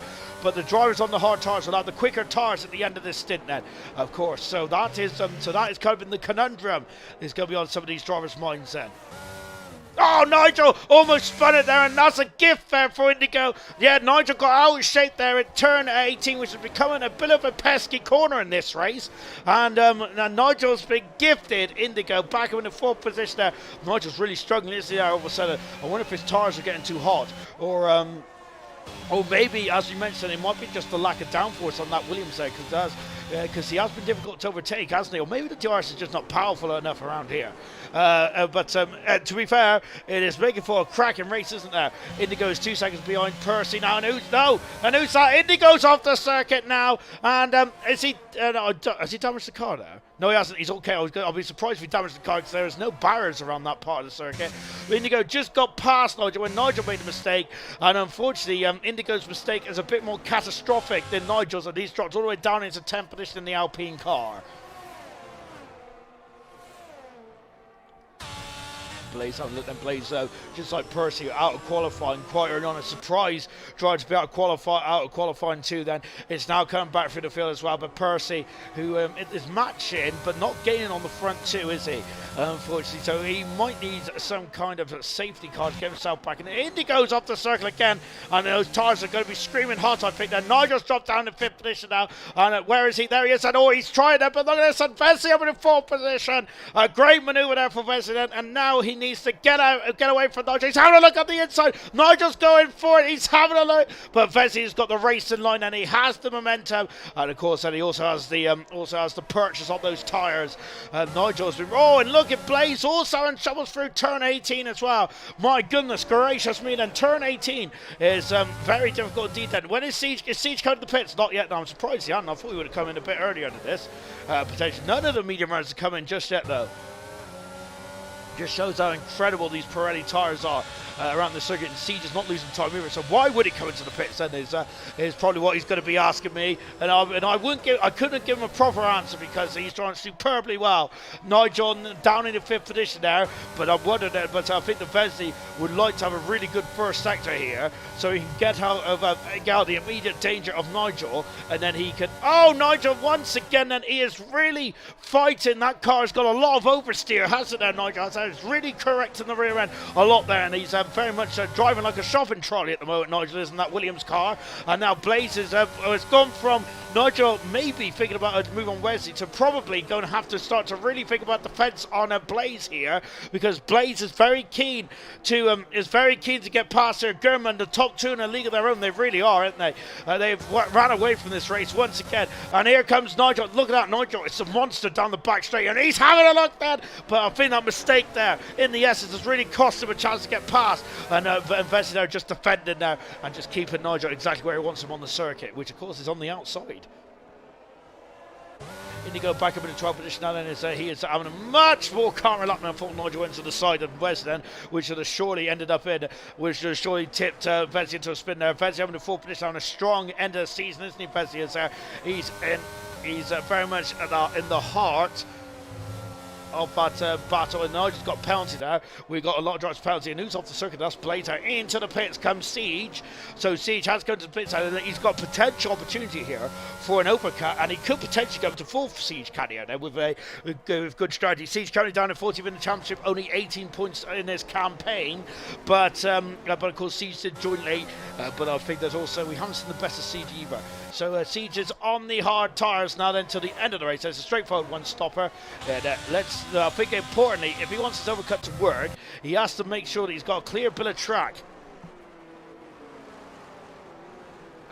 And he has a bit, but in front of us is Coop, Sweet, Alhan, and Indigo. As into the pits comes Vintage as well. So he's got a bit of clean track there, but I feel that might hinder him ever so slightly. Box out too far back, but who isn't? Is Blazen, who's really giving Nigel all kinds of aggravation now then. And on the back straight, once again, Nigel's doing a lot of harvesting then. Of course, he hasn't got much deployment left. Cooper's got a 3-second penalty, unfortunately, for his efforts as well. Yellow flag for Coop then, so he must have, I think that 3-second penalty may have come when he was half spinning there, but he's dropped down behind Siege, and that's a easy overtake there for Siege, so be happy with that one. And next target for Siege is 3 seconds down the road of Sweet then, but he'll be catching up to Sweet quite quickly at this stage. He doesn't want to be held up too much, so does he? Because he wants to get the jump on these 3, 4, 5 cars here, which all just can't get away from each other. I wouldn't say they're holding each other, well, they are technically holding each other up, but no one is slower than the other on it. They just can't break each other's toe around here. It's a bit of a difficult trilly trade at the moment in this one, isn't it? But Vesey leads with Nigel in second, with Blaze in, no he doesn't, Vesey in 4th, Nigel in 5th, Blaze in 6th position, and Green there just about sticking it. Yeah, just about keeping it in the DRS zone at the moment now. Mr. Rage is now to 8th position now, 3 seconds back at the moment. Into the pits comes KD. So that's all the medium runner starters have now gone to the pits onto the hard tyres. And KD, of course, would be going for an undercut as well, trying to get himself back into this one after a mistake a few laps ago there for KD. Well, we think it was a mistake. We're not too sure, as you didn't see what happened on the broadcast there. Blaze all over the back of Nigel once again, but Nigel is just so quick in a straight line. inside.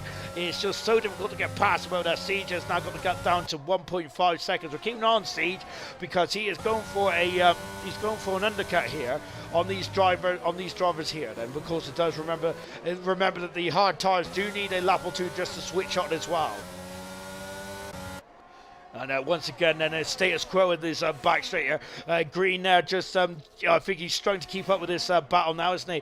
But I think the Green will be watching intently, I think, and see it if any of these drivers do come to blows or not. At the moment, they haven't come to blows, and they've been very well behaved in this race, and it's been an absolute cracking and enthralling race so far. We're only at half distance here. There's still a long way to go. We've only had 3 pit stoppers, no retirements in this one, which is very good indeed. Very absolutely fantastic stuff. And of course, for the other drivers, the other 14 odd drivers will need to come to the pits in the next 14 laps or so. And Boxtel is very close to the back of Troye here, but one is not out budging the other at the moment. So say when are they going to come to the pits? We know that the medium tires do about 12 laps around here. So potentially lap 16 and beyond, they'll be coming into the pits now. I can't foresee anyone going onto the soft tire. And just as I say that, into the pits comes the McLaren driver who is in a Ferrari tonight. Then, of course, so he's got to make sure he stops in the right box. He has stopped in the right box there, changing onto the medium tires, and that's quite early for the medium tires. They should get to the end there, but they may be past their best then. And look at Blaze here once again. Then Blaze knows he's going to have to take a really opportunist move here to get past Logic. So I think a traditional move there, unless Logic makes an absolute hash coming out of this next corner here, I feel that Blaze ain't going to be able to match him straight line speed unless he goes for an undercut. We're keeping it on the pit lane here because we're seeing then who is coming in the pits on this lap. Then Knowlesy in the pits as well as Vintage and Knowlesy that are having a good old squabble at the back of the field. Then this is an opportunity that it just shows that I know nothing about F1 because I was saying that he would get past down the straight. He certainly is trying now as Steve Blaze is. Nigel's off the circuit. He's got over the Steve policeman and has lost the momentum, which means Blaze is up in 5th position. Magnuson down into 6th goes Nigel. And that is an important move, and Siege has got past into the pits because Boxtel, so Boxtel's going for the undercut here. And also Siege has got past Sweet there. I must admit, I haven't been paying much attention there. Nigel's lost out to Green as well. I'm wondering, Nigel's struggling, isn't there? We see him getting some swapperoos there, and he is coming into the pits. Boxtel is also in the pits as well, as I mentioned a minute ago. Question is, though, where's he going to come out? He's going to come out in this train, I think. He is. This is not good at all for Boxtel. If he wants to go for the undercut of Troye, he has been very much right in the heart of this train now. He's out just in front of Greeno, which ain't too bad there. Nudge into the pits now. Oh, and look at that there, and Sam Green has got past, and Boxtel has dropped behind Green now, and that is not the ideal solution at all there, and goodness me, the medium tyres there are looking like they're really struggling there. Boxtel very, very animated in the car there, and we usually see he's a very smooth driver, but goodness me, that is going to be, Green's off the circuit there, and Boxtel's going to need to get by pronto here. He should get by, because he's got new tyres, he's got medium tyres down the back straight. There he goes, and up the inside, then he hasn't got to the back straight yet, but he will have DRS as well then coming down the back straight there, which will also help as well. Coop into the pits, and now he can race away. Blaze has now got past Fez. He moved himself up into first position. Blaze has great recovery drive from both Aston Martins there, but the battle he's been a part of, he's lost 7 seconds to himself and Percy. We're just taking a look to see if the Alpha Tauri mechanics are on the pit set. And Boxtel's gone purple in Sector 2 here.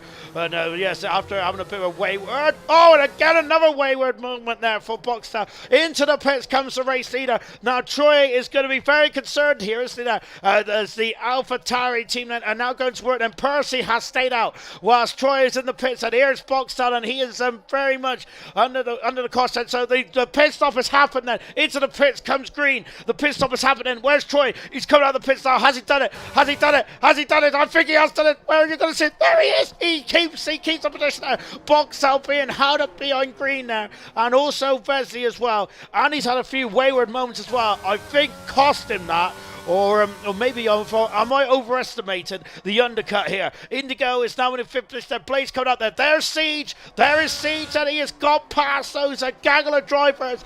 Like we said there, he's gone for the undercut. He's done a good job. Nigel's also right behind Blaze now as well, who's done a lot longer tires. And Alhan there in the pits as well.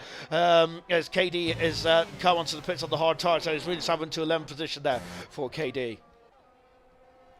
And look at this then. So then Troy has kept his lead and has actually gained Boxtel. So traffic has really cost Boxtel in this one, hasn't it? Indigo back up into 5th position, and Wesley is not coming to the pits either. I feel that Wesley not coming to the pits is going to really cost him now, because I think he's going to be to the back of this crocodile. I reckon he might be even behind Sam Green as well, who's about 2 seconds behind this gaggle. Now here comes Nigel. Nigel has been absolutely flying on this back straight. And now as Siege has got no DRS at all at the moment. So Blaze going on the defending the inside beautifully well. So Nigel's just swapped attacks and he's going on the outside still. No dice. No dice at the moment, but Nigel's, oh goodness me, and that's incredible racing. I thought he was going to go right into the pits because Wesley, and the yellow flags, that's Marky who's had an issue there. Marky's recovering now behind us, but that's disappointing now for Marky, who's only just coming to the pits. Hopefully I haven't damaged the car. But Nigel there really throwing it all against the wall there, like pasta, seeing if it stuck. It almost stuck there, but great driving from Blaze, Siege and Nigel there. That's absolutely incredible stuff. And now then this is the problem then going on the alternative strategy, or going on the hard tyres and later on this race. Look, Vezzie's dropped right behind all of these, and Nigel, oh, contact there, and Siege has been forced off the circuit. Nigel though hasn't got the momentum, which means that Siege is back up into 6th position, but Nigel, oh my goodness me, and he is through and up into 6th position there. Down into 7th goes Siege now. Wesley he's just got in front of Sam Green with that beautiful helmet from Green. Fantastic. He is in 9th position at the moment. And we've also got Alhan, who is right behind Marky, who had a spin just a moment or two ago. So Indigo has stayed out here. I think he's the only driver not to make a pit stop in this race. So Indigo, is he trying onto the soft tyres, do you reckon? I got to say, he has to go still quite a long way then to get onto the soft tyres, I feel. On board with Blaze. Well, Breeze has passed now and up into 5th position. I got to say, driver today is going to be very difficult, isn't it? Because I think, of course, we had an hour driver reserves and driver days. Of course, unless I'm doing driver today, of course, because I keep forgetting about that rule. As Wesley, oh goodness me, and Green is passed and Alhan's passed Marky down the backstage. So Troy is at the fast up of the race there, but Box it's actually extended quite nicely over Boxer. He's almost gained half a second. Wesley jumped down to 9th position. I'm struggling to get those tires firing on all cylinders at this moment then for Wesley. So next target then is for Nigel is Indigo, because look, Blaze is almost 2 seconds up the road then, and just shows how quickly those Aston Martin drivers are. And of course this is helping Aston Martin and the constructors as well then. And now just on board up the inside goes Nigel, passes the Alpine then, who hasn't pitted yet. He's trying to get himself to the end of this race. No, he isn't. He's trying to get himself to a sensible window and come to the pits. I'm sure he's going to go on the soft tyres, you know, because I'm not too sure he's going to lose a lot of time unless he's going to go on to medium tyres and really go full beans to the end of this race then. Green all over the back. Green is loving these medium tyres, isn't he? He's all over the back of Siege then, who has is Percy, who is lost out now to Troy. Excuse me, Percy's not been in the pits even, and shame on me. I should have known that there. But let's see if Percy may lose out here to, well, the gap is 19, 20 odd seconds out between himself and Blaze. So Percy cannot stay out too much longer because he will lose time. He will lose a position to Blaze if he ain't careful here.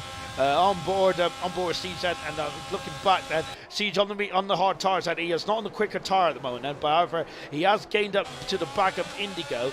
And I've got to say, this battle between 4th, 5th, 6th, 7th, 8th, 9th and 10th every now and again has been fantastic, hasn't it? There, we've basically been just focused on this battle throughout the race. It's been magnificent to watch.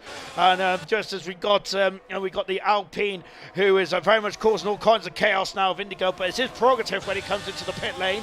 He is choosing not to go to the pit lane just yet, then, and he is hanging tough at the moment. And Indigo is there, but I wonder if he's thinking about the fast stop, because that spin earlier on with no safety cars, it's very difficult after a spin to get yourself back into this one, because the pace is so hot around Austin tonight. Then Siege up in 6th position then. Good stuff indeed then, and that's a good manoeuvre there for Siege, and that is an important manoeuvre as well. Who's off the circuit there? And now we've got Green, who's all over the back as well, and Boxtal and Percy are now going to be going head to head down the back straight. And I think this might be an easy manoeuvre for. This might be an easy manoeuvre then for I say it might be an easy manoeuvre, but look at that, Percy very quick in a straight line, and that's going to frustrate Boxhouse because he's going for the Grand Prix win here, whilst whilst Percy is on alternative strategy and driving his own race out, but he hasn't got blue flags here, has he? He does not want to be way through. And remember that these two have come to blows on multiple occasions in this championship, so as Indigo's dropped behind at Green now, down that back straight, as we're focusing on this battle here between two rivals that have got very spicy in this championship this season, haven't they? And Percy off the circuit there, and goodness me, and I think he's I wonder if those tyres have gone past their best, and he's now coming to the pit. I reckon Blaze could be past him here. He might have thrown away a podium here, Percy, but yeah, that was a. Yeah, of course, he just lost the back end, didn't he? Percy did that. So Percy just coming into the pits now, blazes around the final corner. I reckon Nigel's through as well. I think that staying up for so long for Percy is really going to cost him position here. It has done. Blaze is through. Nigel's through as well. And I think that the other drivers behind are too far back. They are. There's Percy just down to the top of the hill. Siege is defending from Green, or he's trying to, because for Green there's through, and he's gone back through as well. Goodness gracious me, that's a late manoeuvre there, but Green, I think Vesley's through though. Vesley's got through past Green. Goodness gracious me. Now Vesley, who struggled on the opening level 2 on these mediums, is now very much fired up there, and it's gone away. Oh, Eddie, Percy had a puncture, so Percy's got a puncture, and I think that's warning sign to Indigo to come to the pit as well. Remember that Percy had not pitted then, so yes, so Percy had a puncture, and that's why he spun and had to go in the pit set, and that is has it cost him third? I don't think it has just yet. He will have the pace, I think, to get past Nigel, and potentially may have the pace to catch up on Blaze as well. Thank you very much, Edu, for that information.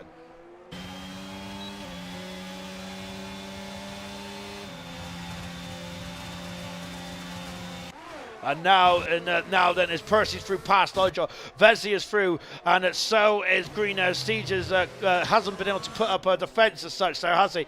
And look at the background, and there is Mr. Rage, who is also, I think that I'm going to be honest, usually I'd say the preferred strategy is medium to hard tyres, but it is really hurting the likes of Siege, the likes of KD and Vintage there. It just hasn't worked out at all, has it? And the guy starting the hards at the beginning of the race is now really seeing their strategy come to fruition here, and it is really hurting Siege now. Siege's had a great race, but this has really cost him, has it? Got started on the medium tyres and just dropping down the order, unfortunately.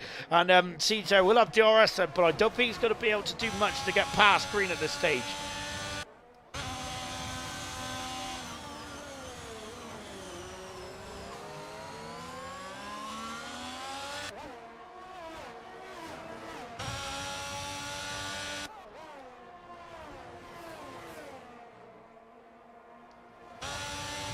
Board now with Mr. Rage once again then, as he is going through the S's very nicely indeed then. Mr. Rage is, and of course he's got Siege very much in his sights now, hasn't he? And I'm wondering, I'll be surprised if Siege is still in the 8th position then as they come down the back, as they come out of the out that back straight, which is just around this corner here. Percy has got the gap under 2 seconds already. Goodness me, he's very much marching forward and looking for Nigel 3 seconds in front of Vesley now, but Vesley has got Green on the case now, hasn't he, for his 6th and 7th position there. But remember, they do have penalties as well Now here comes Mr. Rage, and he's passed out, and a great recovery from the Haas team of Mr. Rage. Good stuff indeed, up into 8th position, and take it and getting past Siege. Lovely stuff indeed. Indigo in 10th position, KD in 11th, but Alhan there is going for it. He's having a look, then KD drops down to 12th position. There goes Alhan through and up into 11th position there. He's 8 seconds, and look, KD's back through there, having a lunge there, but Alhan just about keeping it, just about keeping himself on the outside, keeping himself momentum there. Great racing, I love that. KD not giving up, is he, at all? It's Percy's at the fast side race. KD not giving up then until the very end there. Great great attacking and defending there from KD, but unfortunately the hard tires is just not the way to go, is it? The drive of the day is going to be hard. It really is, isn't it, there? Because in terms of the position changes and things like that, Blaze and Percy probably are going to be spoken about in draw. They've been really good, haven't they? Green's got a 3-second penalty. Unfortunately, we caught him red-handed on that one. We've also got, I think Troy has done a good job as well today, hasn't he? This is a very important win for Troy. As Gurman said at the top of the show, that this could be a race that, remember that Gurman pointed this race as the one where he beat Emerson and really got himself the advantage he needs over Emerson. And where if that could be the same here tonight with Troy and Boxtel. But I think Percy and Troy is certainly going to be drawing the day then. Mr. H potentially as well. He's at 2 positions. Blaze would be in there if, of course, he was reserved. And I would have said Sam Green as well, and not just Sam Green as well, but unfortunately Green does have penalties then, which is going to really hurt him at this stage. And there it is, then 6 seconds of penalties. And at this moment in time, that is going to drop him down into 10th position there. But Siege has not... Siege, though, has not... but Siege is, of course, on the hard tires, of course, as far as Troy could surely draw the day then. As Farfel says, the place is not full-time. Not 24, this Grand Prix then, as we're heading towards the end of this one. And look at this, and the two Astons are fighting, but it is Percy who is through and up into third position now. Equals saying that Aston should do great teamwork. Hopefully, they have done indeed. Their Equals there, great stuff indeed. Both for third and fourth, and Blaze are doing has done a great job here tonight. As the Indigo is dropped now behind. Alhan here. He's still out on circuit, Indigo is there, and he's also lost out to KD as well. As I'm wondering if he's got a puncture, because he's very slow at this stage. He doesn't look like it, does it? But look at that. He is limping on there. He's done 23 laps on those hard tyres. I'm surprised that...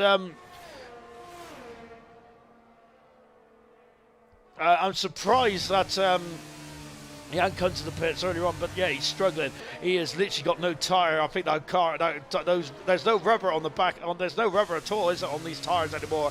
They have probably absolutely fallen off the cliff there. He's crawling, and I'm wondering if one of those tyres is about to deflate. Then Indigo is dropping down the order, unfortunately. But that's a very bold strategy call there, isn't it, there for Indigo, which hasn't paid off here tonight, sadly.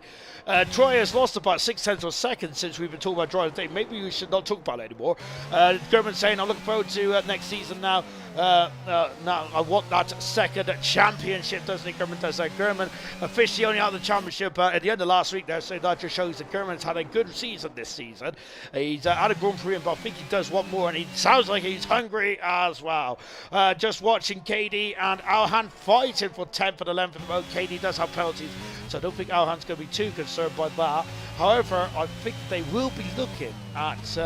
I'm not sure if they'll actually know about it, because the driver GUI or the driver information will only tell you 3 positions in front. So I don't think Alhan will know about Green's penalty, but he's only got 6 seconds, and they're 11 seconds away from Siege. So I don't think that penalty from Green is going to help him out too much. So draw of the day is Troy, Percy, Mr. Rage and Vesley for draw of the day. 50-50 between Troy and Percy. Make that 67-33. Indigo has come back into the pits now, and onto the medium tyres and Indigo is. I'm surprised they go soft, to be honest, but the softs don't last very long at all, do they? But the Alpine car coming back out of the pits now, but Indigo unfortunately has all but He's all but ended his chance of points, which was a long shot anyway. But now I think he's really such a shame there for Indigo, isn't it? Vintage there, who's just the car behind him, then just watching Troy there going up into turn one. Look, there's Boxstyle in the last couple of laps. Boxstyle's really pushing here, isn't he? On board now, then, actually, before we do that, we've got to just take a look at this battle here between Coop and Sweet. And Coop now up into 13th position. No, he isn't. Yes, he is. Now he is there. And he is past Sweet then, and a good maneuver there for good maneuver there for Coop then. Both have got 3-second penalties there, so yeah, that move had to be done there for Coop if he wants to keep his position there. Great drive from Marcus White in the McLaren, which looks like a Ferrari today. Blaze should let his teammate take the podium, keep the championship alive. I think the Blaze certainly did that, didn't he? I think a couple of laps ago. We did see if it was a manufactured move, or if it was or if Blaze just struggling for pace. But Percy now up into third position. But you are right, E-Cross, because I completely forgot about that 3-second penalty that Percy had then. Remember, I think he got a 3-second penalty when he banged wheels, I think, with someone into the Essence section there. But yes, you're right, E-Cross. I've been a bit of a fool tonight, haven't I? Goodness me, I forgot about that penalty there. Yellow flag as it's one of the Red Bulls off the circuit. It's KD who's recovering now, but it's dropped down into 12th position there. That would be 13th and even 14th in this race there. A nightmare home race, unfortunately, for KD and the Red Bull. And just going back to the front there with 26 out of... Troy is off the circuit! Oh my goodness me! Troy is off the circuit there! And Boxstyle takes the lead in the United States Grand Prix! And oh my goodness me! Troy's not going to lose the championship if it stays as it is, but he's thrown away 7 points in this World Championship. Oh, goodness gracious me. What is going on with Troy there? He has spun the car where Fiat spun the car in 2015. My goodness me. Yellow flag as one of the Mercedes off the circuit. Knowles, who's been having troubles with that back end all events, and he's dropped down. And Boxstyle leads with just 2 laps to go in this race. Oh, my goodness gracious me. This has... absolutely, this race of Troy is going to be devastated then after Japan last week and now this week as well. The championship is falling away from the Super Swede here. Goodness me. Oh gosh, and Troy is going to be very much unconsolable, I think, after this one, because he has very much had the been the measuring stick, hasn't he? Momentum has just changed the Boxstyle in this now. It certainly has, hasn't it?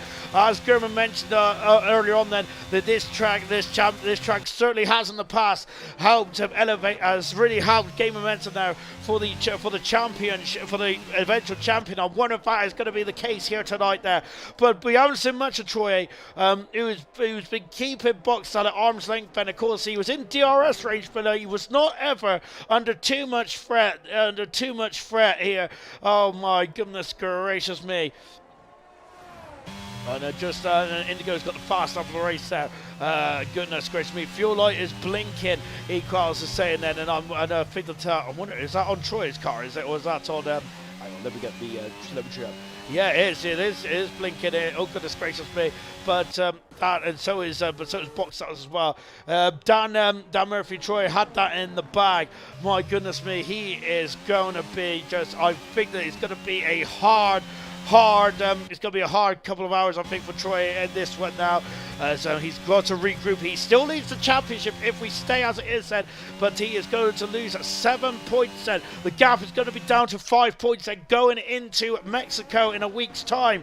Oh my goodness gracious me. Keep your votes coming in for driver of the day, which is, well, it's Lucas Percy, 62%, 38 for Troy. I think that mistake for Troy has certainly swung that driver of the day vote, and certainly swung the championship battle back into Boxstyle favour. There is Boxstyle, who's got absolutely no errors left at all, and of course both drivers there have been very much on the edge of the limits and beyond in this one. Someone's gone off there. I think that was Indigo, was it? It was Indigo, who's had a bit of a nightmare race towards the end of this one.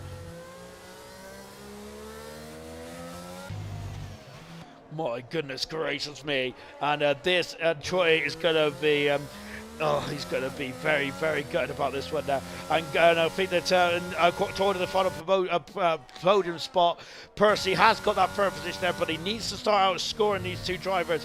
As Troy, He's running out of fuel here.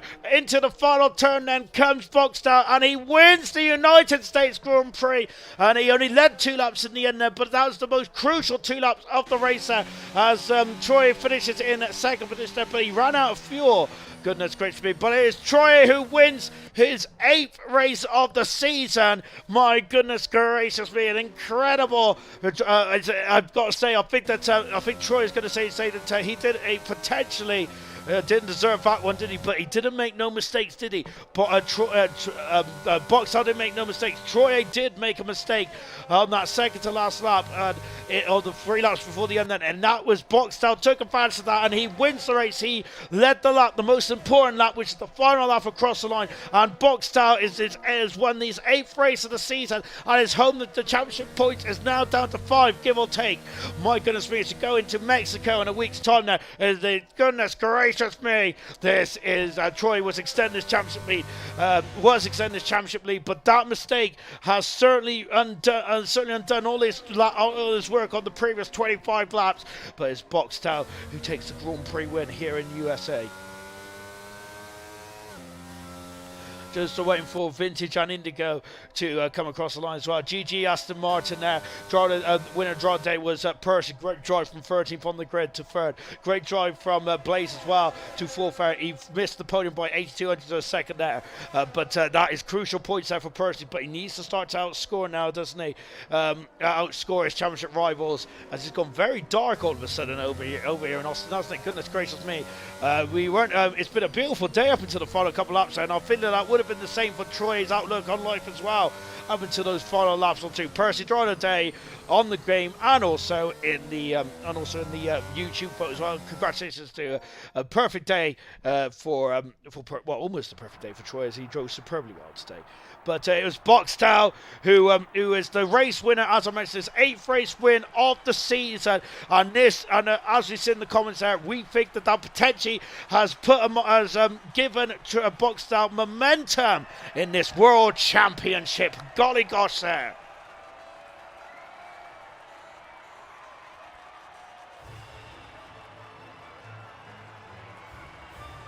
And as the bubbly is being sprayed, then we got the drivers in the commentary box to just have a chit chat. But before we do that, we're going to take a final look at the classification then from the United States Grand Prix. And this is like this: Boxtel won the United States Grand Prix. I think he only led about 3 laps in the end, didn't he? But it is the most important 3 laps there. Very good stuff indeed there for Boxtel. And the momentum is back with Boxtel. He's 5 points away from Troy in the championship. Troy, it was a clinic in Grand Prix races right up until the final few laps, so where he made a mistake and cost himself those 7 points there. 3rd position, Percy, great drive today as well from 13th to 3rd. Blaze in 4th position, great drive as well from 12th to 4th, magnificent. Vesey in 5th position for the second AlphaTauri, great drive from Nigel. Mr. Rage in 7th with Siege in 8th. 9th position is Green and 10th position is Alhan. Marquis in the Ferrari, who's meant to be in the McLaren in 11th position. Coupe 12th, KD 13th, Sweet 14th, Vintage 15th, Indigo 16th, and Knowles 17th. No retirements in that race. Absolutely brilliant 17, and as Equal said, that's how it was done then. And Boxtel, you won this race today then, but goodness gracious me, was you expecting that win on the card set after those first 25 laps? No, definitely not. Going into the race, I knew I didn't have the pace of Troy, so yeah, it was just trying to keep him under pressure and hoping he makes a mistake or something. But yeah, I already accepted it in the beginning of the race that I was not faster, and just try to keep P2 and not make mistakes. So yeah, that was the plan, but it changed quite quick in the end. And of course that first stint, and you two were yo-yoing around in terms of like 9/10 of a second, 8/10 of a second. Was you desperate to keep in Troy's DRS then in that opening lap then, because it got almost up to a second, didn't it? Yeah, like I said, he was rapid in the race. I tried to keep up. The only sector I maybe gained was sector 1, like half a tenth, but yeah, it was so hard to keep on, and I just all my ear rest was empty, and I think he always had left like 50% or something. So yeah, it was quite impossible to overtake him. But yeah, it was just to keep in his DRS, and yeah, like I said, just keep him under pressure. And of course, then you came to the pits a lap earlier before Troy, going for the undercut. Did you think the traffic cost you there for maybe getting out in front of Troy?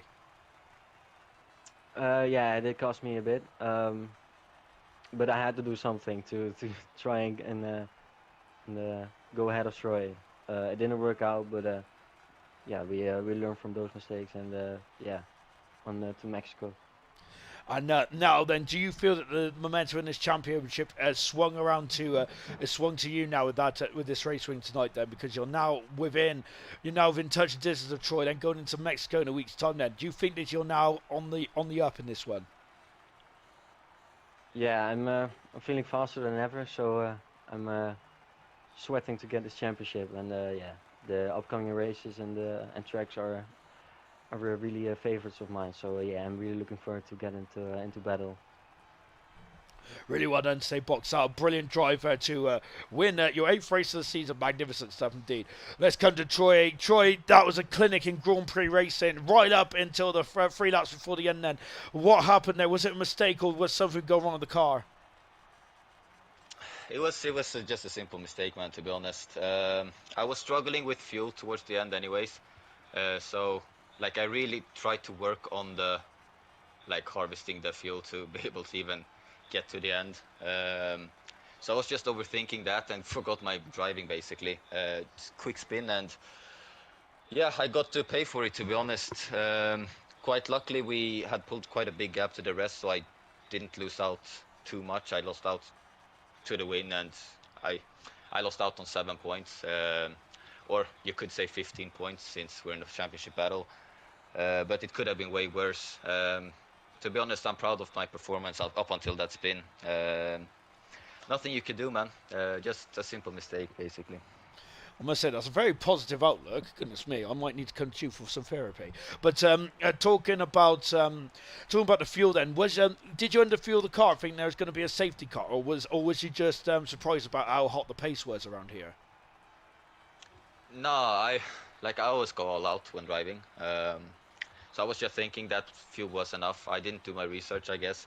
I was hoping for at least a virtual safety car. That would have been absolutely perfect for me to harvest some fuel. But yeah, it wasn't enough. It would have been interesting to see what would have happened if I didn't spin, because it was really like on the limit with the fuel. So that could have been fun to see. I think that could have been an even better ending, no matter who would have won. But yeah, overall, obviously I'm not happy with the result, but it's kind of like last week, but this one is on me, I feel like. So I'm happy with the performance, but not happy with the result, I guess. And as I asked about box style, do you think the momentum's now with box style going into Mexico in a week's time? Nah, man, I don't care about momentum or not. I'm taking it race by race. I'm going there to win. I don't think about momentum too much. And yeah, momentum can swing. So we'll see next week, I guess. Brilliant stuff. Well done today, Troy. Well done to Boxstar as well. You two were absolutely fantastic. And Percy, who finished third today, had a different race then. It may have been intense and close at the front there, but Percy was making some mega moves there and fighting through the field there. Percy talks about that opening couple of laps then. You flew through the field. You was at 5 places within like the opening lap or two. Incredible. Yeah, man, it was very hectic at the start. I've got quite a few mistakes through drivers in front, so just picking my way through. Luckily, I think the two guys in front, I think it was Katie and Alan, or one of the Alphas got disqualified on the formation lap, so that was pretty much 2 positions for 3 as well. But yeah, it was hectic and just picked my way through. And then of course, you was a part of that. As the Trilly Trainers, I was called it throughout the race. How difficult was that to like get through with all those drivers like fighting tooth and nail for those positions? How difficult is it to judge to like pick them off one at a time? Or was you concerned about getting damaged at that point? To be honest, it wasn't difficult. It's just the fact that it's very annoying because like I think Nigel was out of battery already, and like the cars in front just weren't going for the move. They were just sticking behind, and you know you have the pace advantage. It's just annoying because obviously when it's a DRS train, you can't really do much. But I think as soon as I did get through, I think yeah, you kind of saw the pace advantage I had. But yeah, sometimes it's a bit tricky because obviously you want to go for the move, but obviously like you said, getting damage and everything is going to cost you race in the long run. And then, of course, you was out on those hard tyres for a redonkulous amount of time, but you had a puncture at the second to last corner, which ain't the worst place to have a puncture, but you'd rather not a puncture at all, to be honest. But you had a puncture was you expected to go longer on that stint then? Because I think I heard in the comments from Edu that you had a puncture. Was you going to go longer on that stint? No, that I was boxing at the end of that lap. That was my my pit lap. But yeah, I think my tyres were only on about 76%. So I was very surprised I got a puncture in it. To be fair, I didn't even realise. I think the puncture had come up on the screen just as we were going through the right-hander. And obviously, because it was the left tyre, the left-hander was just impossible to take. But yeah, I'd still take P3 from obviously coming from P13. Yeah, because you also got drive today as well, so that's magnificent stuff. Well done today to all three of you. An incredible drive from Percy to go from 13th to 3rd. And Boxan Troy put on a clinic in Grand Prix races as well, then very tense at the top of the field then. And the gap is down to 5 points in the World Championship as we head to Mexico for the next ALR Gold race. Tomorrow night we are sticking with Coates though, because it is going to be Silver's turn. See if they can match that. Goodbye.